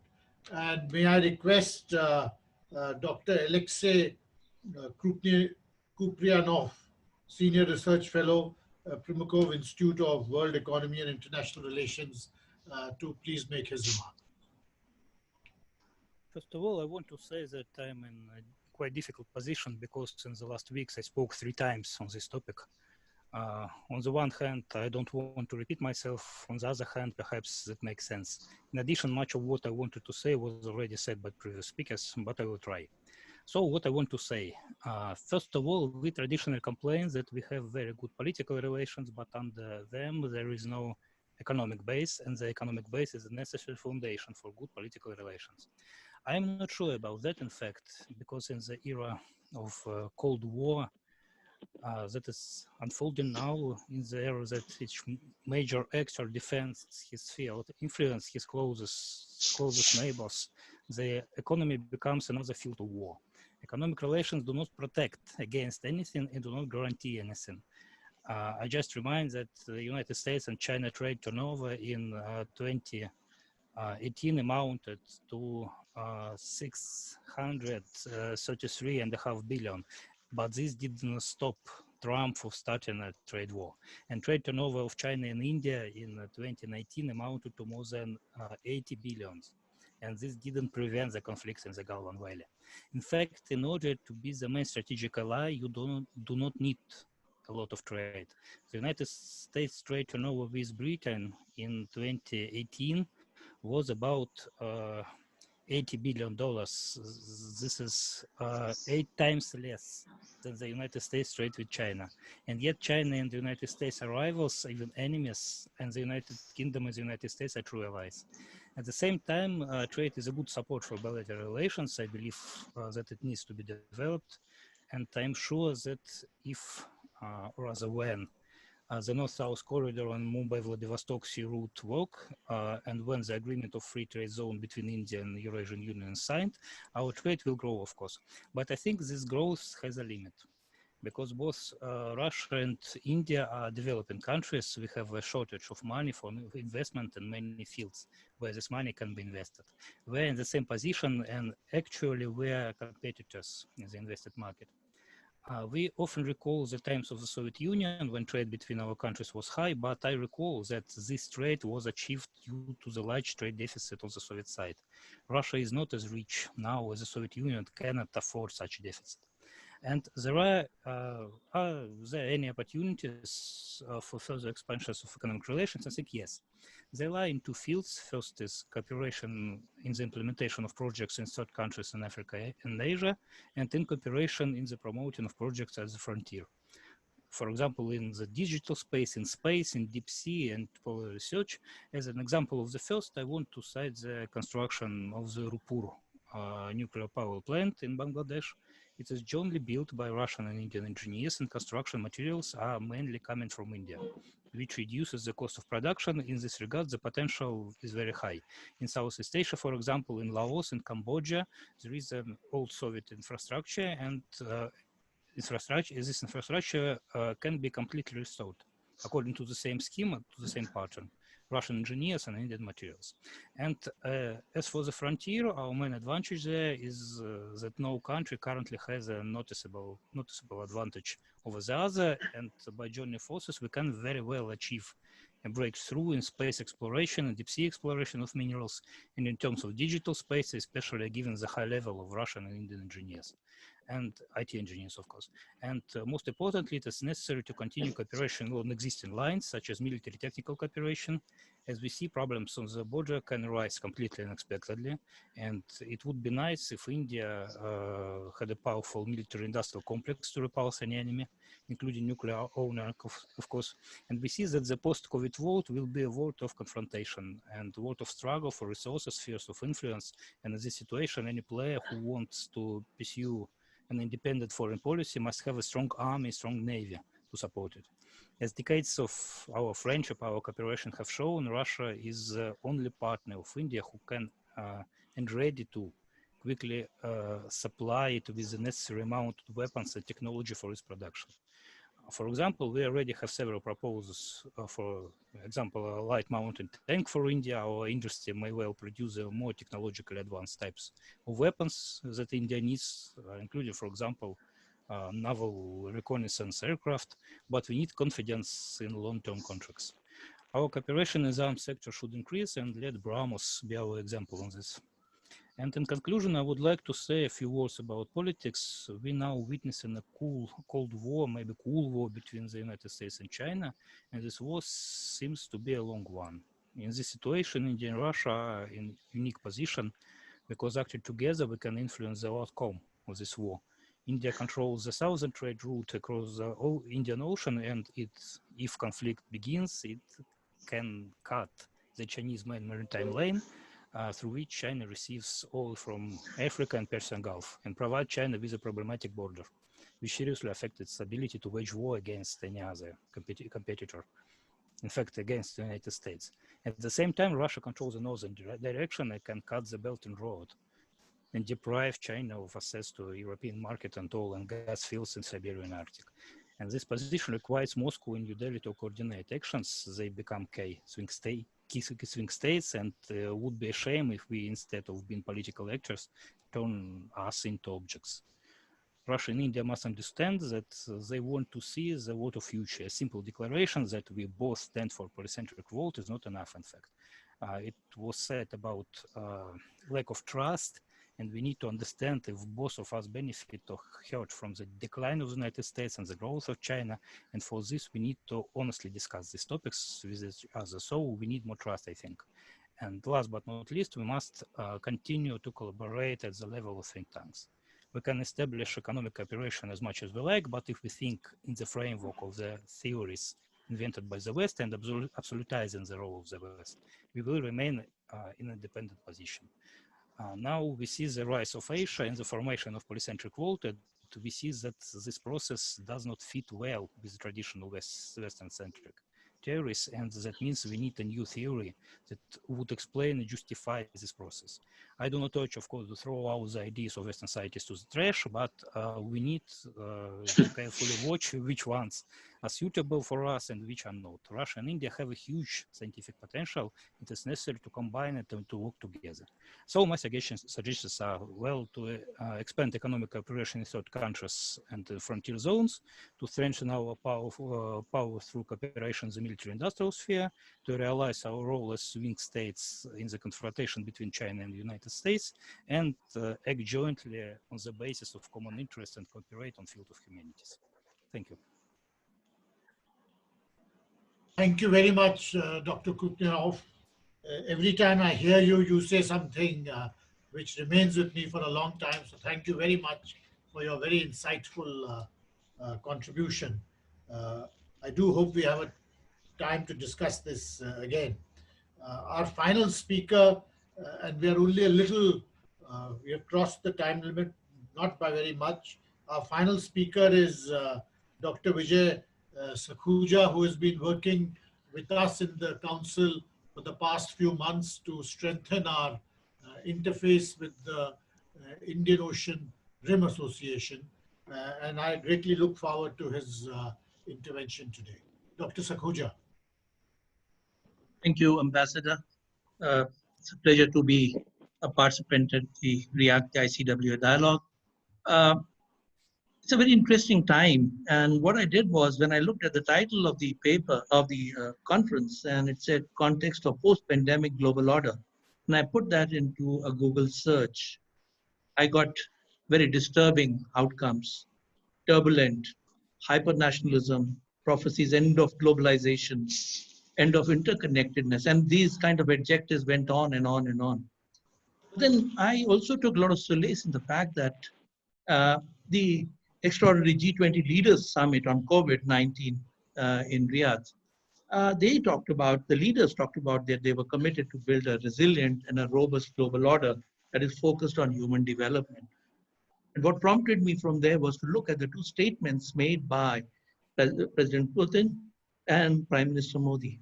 And significant keyword that came out was President Putin says, current crisis will inevitably take a toll on global development. Yes, that's a given. And we may call that as disruption. Disruption, short, how long? That is one issue which is still debatable. And Prime Minister Modi, he says that we must usher in a new globalization for the collective well-being of humankind. And then he further qualifies multilateral fora focus on promoting shared interests of humanity. I think the COVID has created disruption, but that's not the end of the world. Maybe another 12 months, 13 months, the economies will start recovering, and then we'll be back again in business. And that's with a very optimistic note that I must begin. And what prompts me to now take this whole issue forward is that I am tempted to recall the joint statement following the 20th India-Russia Annual Summit, which talks about reaching new heights of cooperation and trust and partnership. I think it's a very rich document. It has a very long shelf life. As a matter of fact, we would notice the next statement when it comes out later this year during the summit, we will add pandemic. We would have overcome a bit of pandemic. We would be working towards a good kind of a good vaccine. and we would be on track recovery. And what prompted me most was that it was signed in Vladivostok. So right now I'm going to talk about Vladivostok as the springboard of India-Russia cooperation. It's a rich document, but I thought it'll be a good idea that I take on a few issues which are there, and they merit, certainly, all the issues merit attention, but I thought connectivity would be the first one. I mean, there is a memorandum of intent between Ministry of Shipping India and the Ministry of Transport about this Vladivostok-Chennai route. Now, this is going to bring in what I would term it as high volume, low value, that is energy. And that is going to move up and down. So, but is it something new that we are looking at? No, not really. When I go back into 2006, I think there was yet another, there was an installment of oil which came on a Russian tanker from Vladivostok to New Mangalore. And that time, the minister, late Murli Deora, he said 5,700 nautical miles, and he termed it New Silk Route, new routes of integration. So energy movement between Russia and India is not new, it's been there, but it's a good sign. I also see Vladivostok as an important springboard for India to explore Russia's energy market, particularly in the Arctic region. You have the Arctic LNG-2 and the future LNG-3 projects. Now, this is very, very useful. And closely associated with this is the Northern Sea Route. I mean, we all know, and the ICWA recently hosted a conference on the Arctic, and where it did emerge that it is it's a good route, and it is very much a navigable route, but then it is for limited period. But for us in India, I think it's still far from us. We probably have, does appear, the issue comes up during our discussions in India, but then we still don't have the infrastructure, or for that matter, the keenness to use that route. But then as we build up our energy and other material, other minerals and metals that we start looking for from the Russian Arctic, I think this will be a useful opportunity for us. I must share with you that when Prime Minister Modi had visited Vladivostok, he visited Zvezda shipbuilding complex, and he was briefed about the LIDAR project under which Russia is building the largest icebreaker. I mean, as of now, India undertakes its expeditions to Antarctic by chartering vessels. We have a station in the Arctic, and for that also, again, we use, I think we are looking for an icebreaker vessel for scientific purposes, which will be a useful opportunity for India and Russia to look at. My next issue I want to touch is on climate science, and closely related is the Arctic issue. And the joint statement emphasizes, it, as a matter of highlights, India-Russia cooperation in the Antarctic, and emphasize the development of mutually beneficial scientific research in the Arctic. India is very, very forward-looking in terms of its polar research, and in 2007 set up a station at Himadri at Spitzenberg, Svalbard in the Arctic. And in 2013, India was admitted as observer in the Arctic Council. So we have been committed, but this was only based on a professed commitment to pursue scientific and environmental research activities.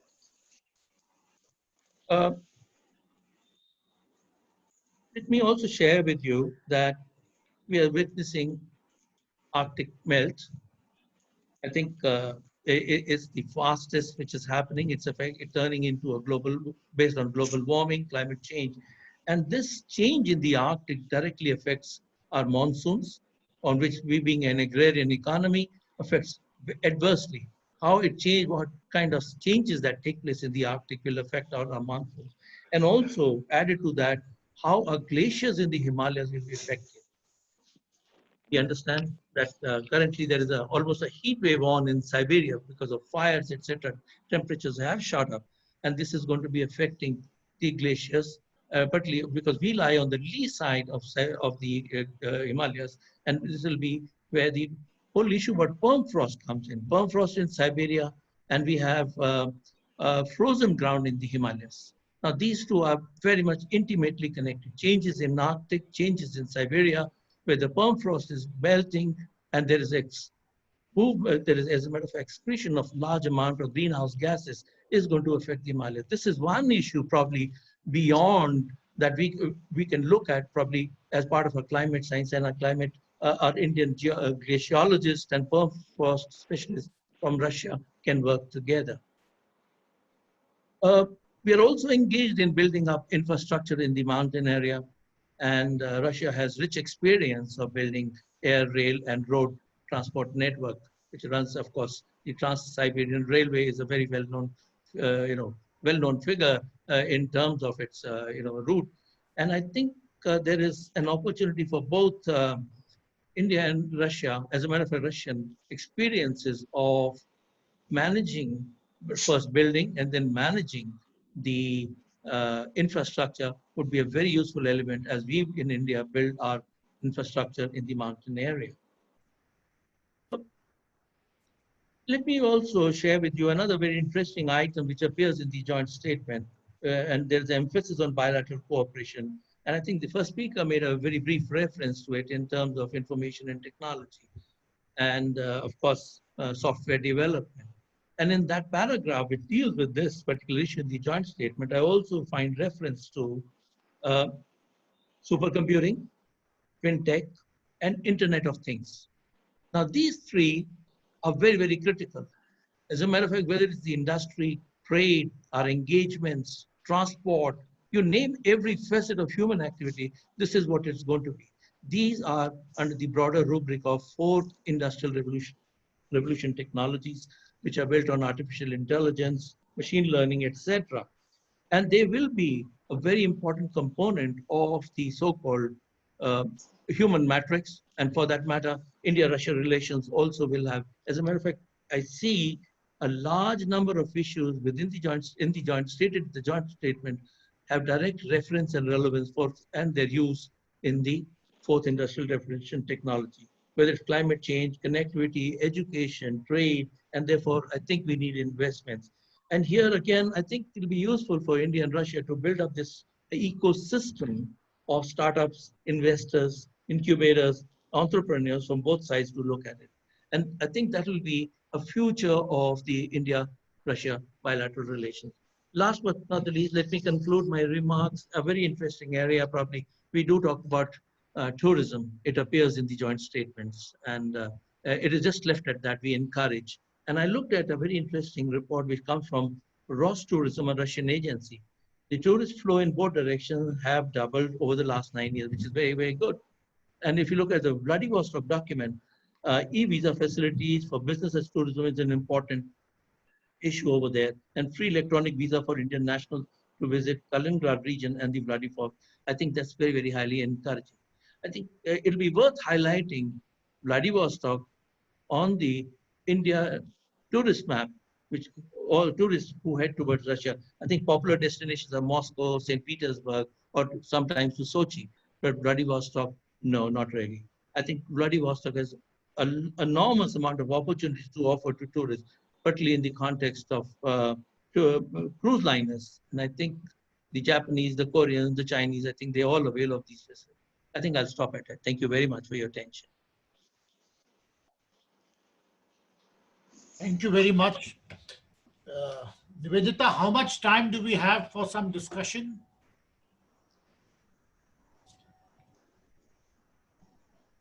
You have to unmute yourself. We have just 3 minutes, but we can extend it to another 10-15 minutes of discussion, and followed by closing remarks by you and the DG RIAC. Yes, we can discuss. I'm sure there'll be many comments, and yes. So the floor is now open, and Nivedita, I'd request you to kindly see whose hands have been raised. Anybody? I don't see anybody now, but anyone who wishes to make your comments, please raise your or put that in your chat box, your questions.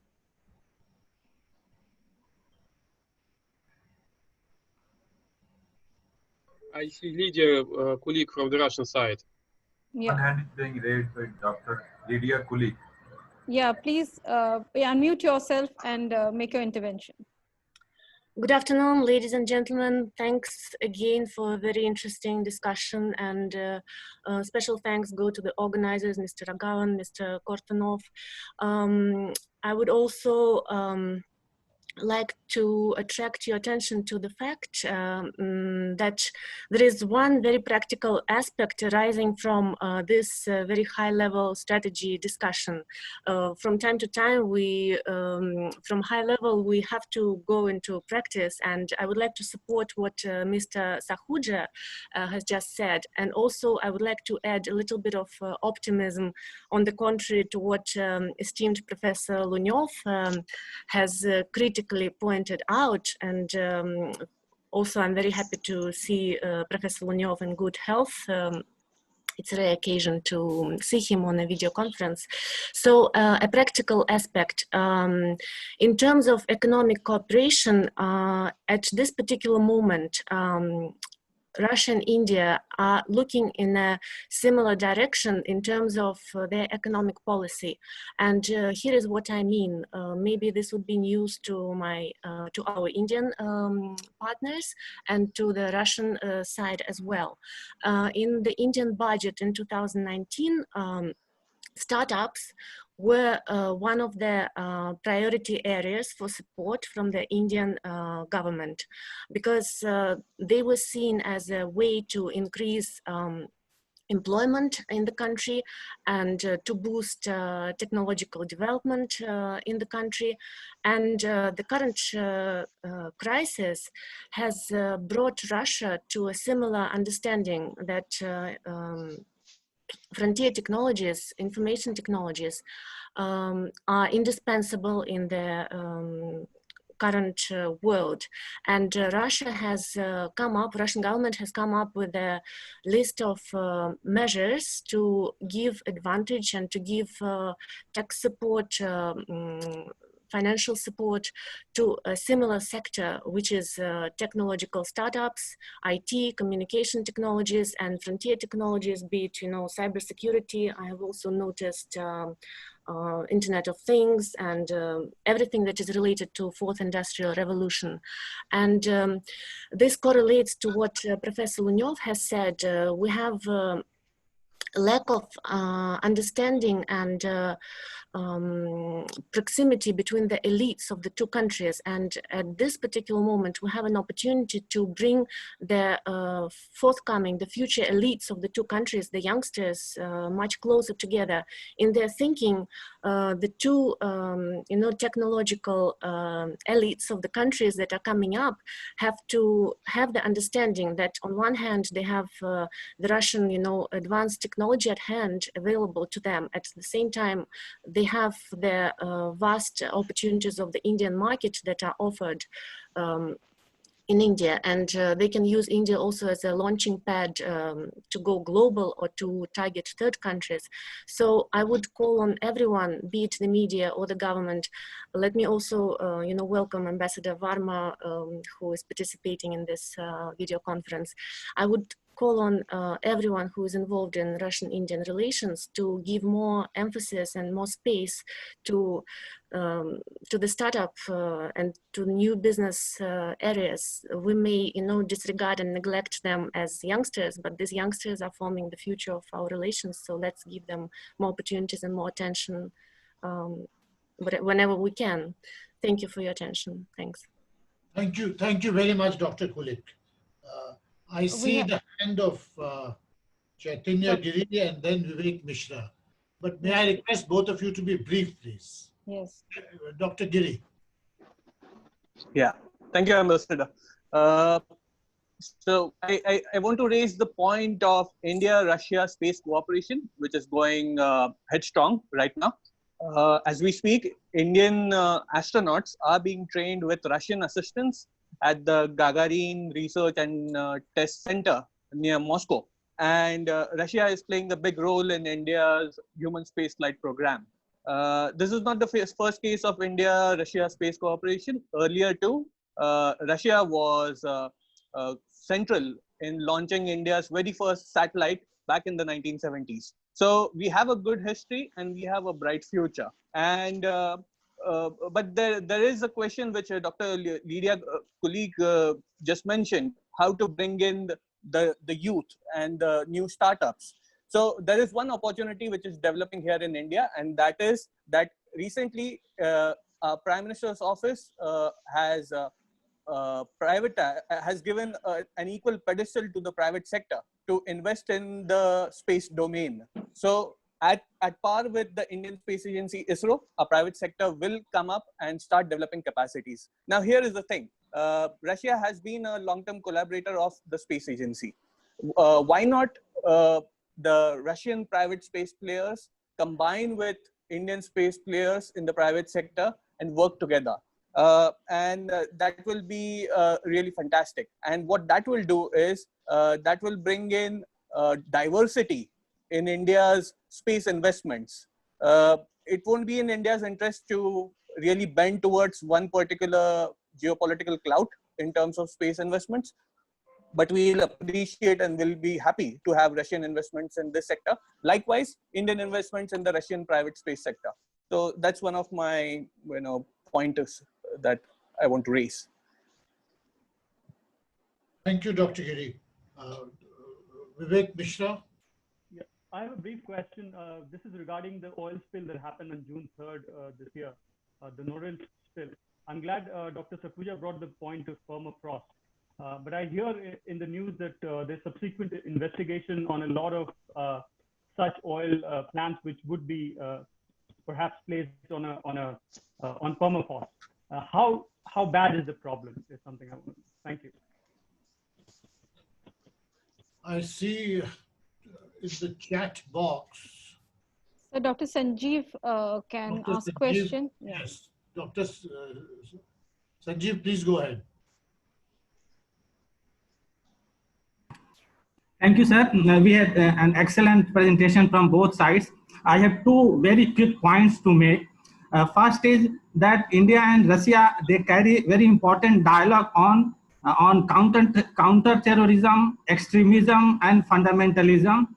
I think this is a very important area of cooperation, and we need to make it more result-oriented. The second point I would like to make about, there was a reference to INSTC, International North-South Corridor, Transport Corridor. This is a very important multilateral project in which India and Russia are important partners. And we know that both countries are involved in this important project. But we are aware that last year when Belt and Road Forum was held in Beijing, this project, the joint communique said that they took note of this project.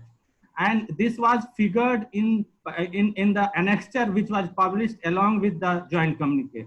I think this is not advisable that in such an important project which was going, in which both countries are involved for some time, China should get any kind of role to play. And that is why I thought the Russian opinion is important here. Thanks a lot. Yeah, there's one question for Ambassador Verma from Dinakar Perry. It's in the chat box. Should I read it out? The question is that he called for greater Russian involvement in the Indo-Pacific. Can you elaborate how and in what ways can India and Russia work together in the Indo-Pacific? What is the kind of dialogue that is going on between the two countries on this?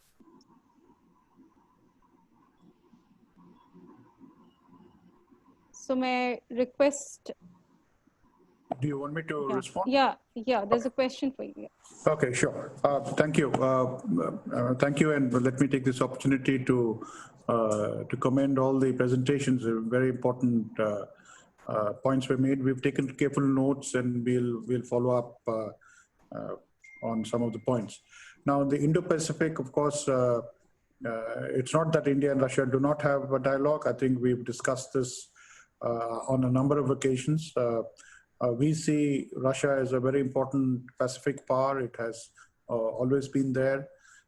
Just like Russia has an interest in the Indian Ocean area, India has an interest in the Pacific ocean area.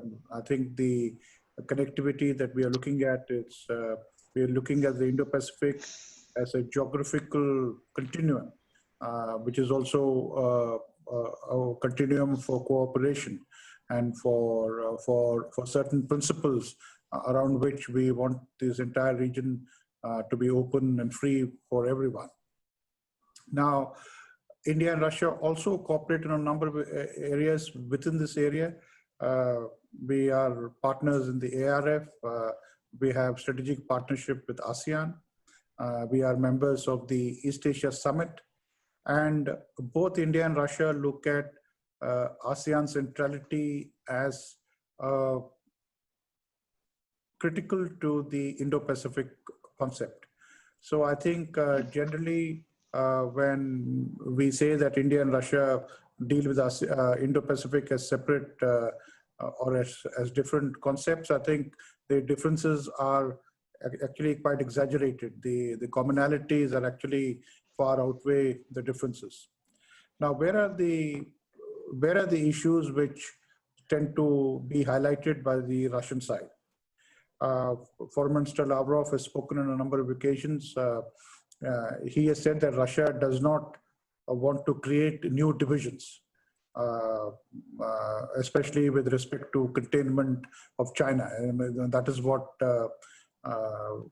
I think India sees this in a slightly different light. We don't see it in the terms of containment or non-containment. We see it as a positive construct, as a construct that that brings together countries and peoples on the basis of certain principles. And I'm sure if India were to say that no country in the region should look for unilateral advantage at the cost of international rules and international law, I'm sure Russia would agree. Russia has investments in the oil and gas sector in Vietnam. So does India. So if there is a challenge to well-established principles of international law and international norms and international contracts, Indian interests are as much affected as Russian interests. So I would say this is an area where we need to work together. There is already a lot of common ground, and my appeal today has been that Russia should look to its own interests in the region, and that actually creates a very good basis for dialogue and cooperation.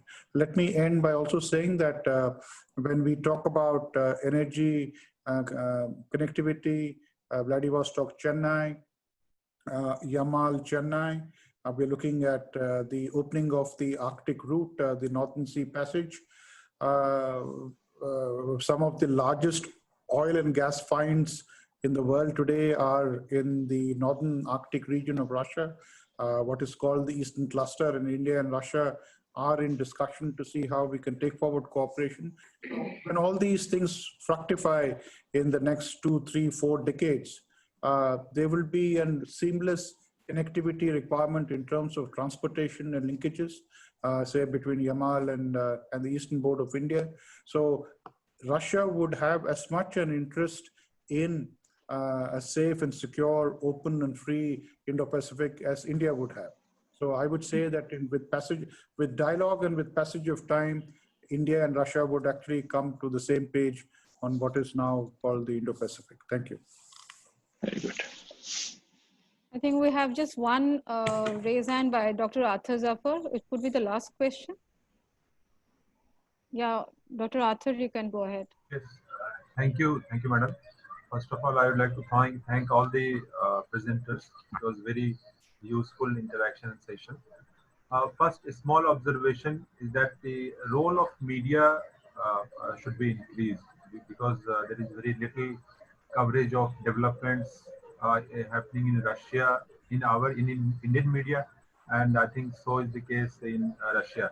So there should be media cooperation in this field. And a question is to Mr. Atul Aneja. You referred to the cooperation, the possible cooperation with Russia in certain areas, and you talked about Central Asia. So what areas you think the bilateral cooperation can be explored and you particularly mentioned about Uzbekistan. So what India, Russia, and Uzbekistan can do together? Thank you. Yeah, Mr. Neja.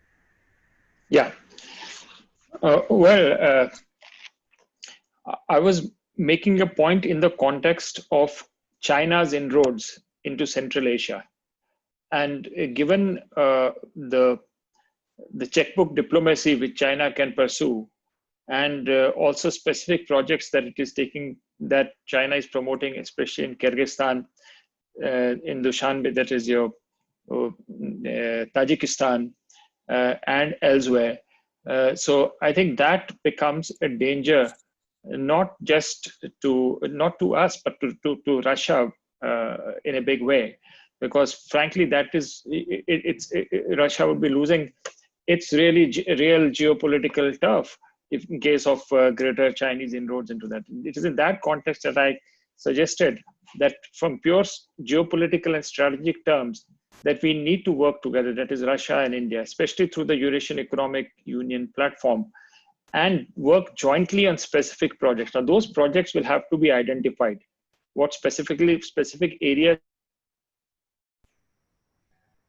is defined and worked out by India. I this time don't have a specific project in mind, but regarding reference to Uzbekistan, now Uzbekistan is right. You have the Haritan Bridge, and then you have Afghanistan, and so that's a very important country in terms of within the framework of Central Asia, and it would be worthwhile for India and Russia to cooperate, because that will have probably have a direct impact on Afghanistan, where we have very deep interest. So that's the reason why I mentioned Uzbekistan. I also have to mention a little bit of the cultural dimension here.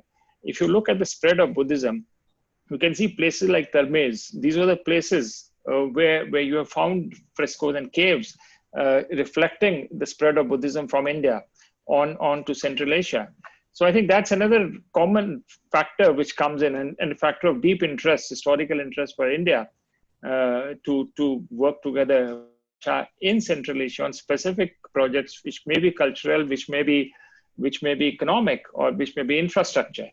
But that's the idea, is to build on this concept now and to identify, and even security projects. I think it's important, because if you have Tajikistan, you have the motorized division of the Russians over there on counterterrorism. So there are several dimensions, but I think it's very important to identify common ground between us, that is India and Russia, and frankly, at the moment, also keeping China in mind. Thank you.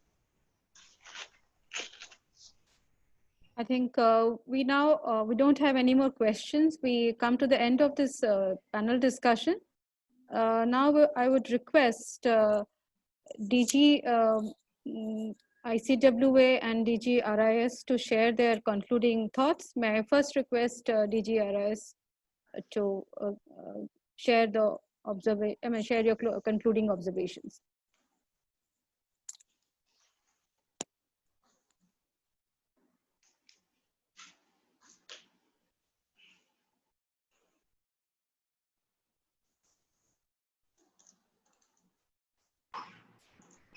May I request Dr. Andrei Kotunov to share the concluding observations? Thank you. Let me say that for me personally, that was an extremely important and intellectually gratifying discussion. I'm not an expert on Russian-Indian relations, but definitely many of the issues that were discussed today touch upon broader problems of foreign policies of our two countries, and also the future of the international system. Of course, due to the shortage of time, we could not approach many of these issues in depth. But I hope that today we paved the way for more specific, more focused discussions that might take place in future.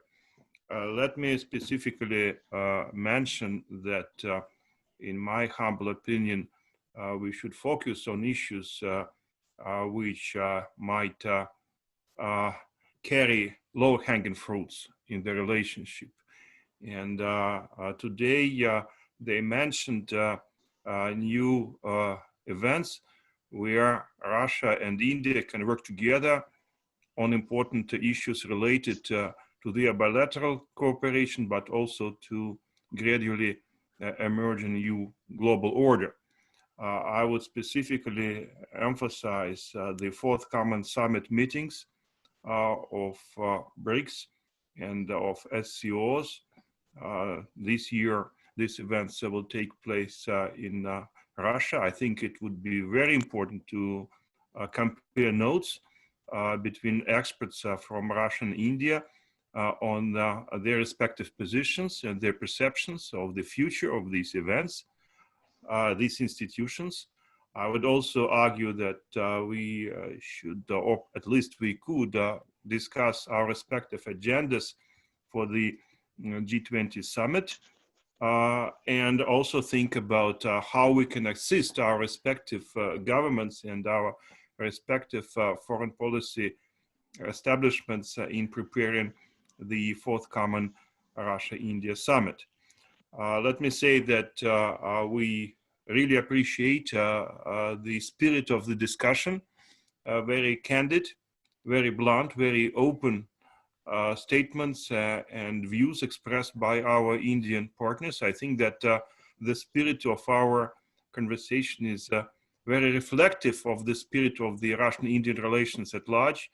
And once again, I would like to extend my gratitude to all participants of this webinar, but also to our staff, without which this event would hardly be possible. Thank you. Now, may I request Ambassador Dr. T.C.A. Raghavan, DG ICWA, to share his final thoughts. Well, thank you very much. This has been a short discussion rather than the more leisurely two-day long event to which we are used to, but nevertheless, it was very focused. And sometimes there is an advantage in thinking in bullet points. And certainly there were many bullet points today at an abstract and theoretical level, but also in terms of practical takeaways. I don't want to summarize all of them, but certainly there are many of the points which were made were very thought-provoking. I'm glad the idea of Vladivostok and the Far East and the Chennai Connect, all of that could find place in our discussion today. I entirely take on board what Dr. Kurtunov said, that we should compare notes post the BRICS and the SCO. I know 2 years ago we did this useful exercise of seeing where we stand on the joint statement, which was issued, and perhaps a similar exercise probably just before or after the bilateral summit between India and Russia would be very useful. And this web-based format makes it also somewhat easier because it doesn't require the same investment in terms of time and energy. So I do hope, notwithstanding the short duration of this discussion, maybe we can think of another discussion in a quarter or so to follow up on the points made today, but also on the different multilateral platforms in which our countries will be meeting, and in preparation for the important bilateral summit.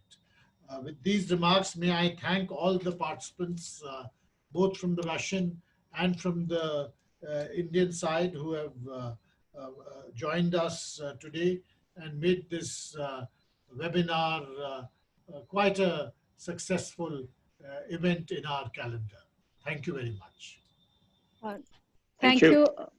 Yeah, thank you, Ambassador Kurtunov, DG RIAC, and Ambassador T.C.A. Raghavan, DG ICWA, for sharing your very concluding thoughts. We now come to the end of this very engaging and a very productive dialogue. On behalf of ICWA, I take this opportunity to thank Russian International Affairs Council and Indian Embassy Moscow for their support and contribution in organizing this dialogue. I would also like to thank the distinguished speakers and participants from RIAC for sharing their very valuable insights and thoughts. And I also take this opportunity to express our sincere thanks to our Indian speakers and distinguished invited participants from other think tanks and media houses for your valuable observations. In organizing this dialogue, I would like to thank DG ICWA for his guidance, DG ICWA, Mr. Soman Bagchi, and JS ICWA, Mr. Nutan Kapoor Mahawar for all the supervision and support. I thank all my research faculty members for their active participation and presentations, and Dr. Chandrarekha for coordinating this dialogue, and other staff members for their logistic support. Thank you, and now I announce the close of this dialogue.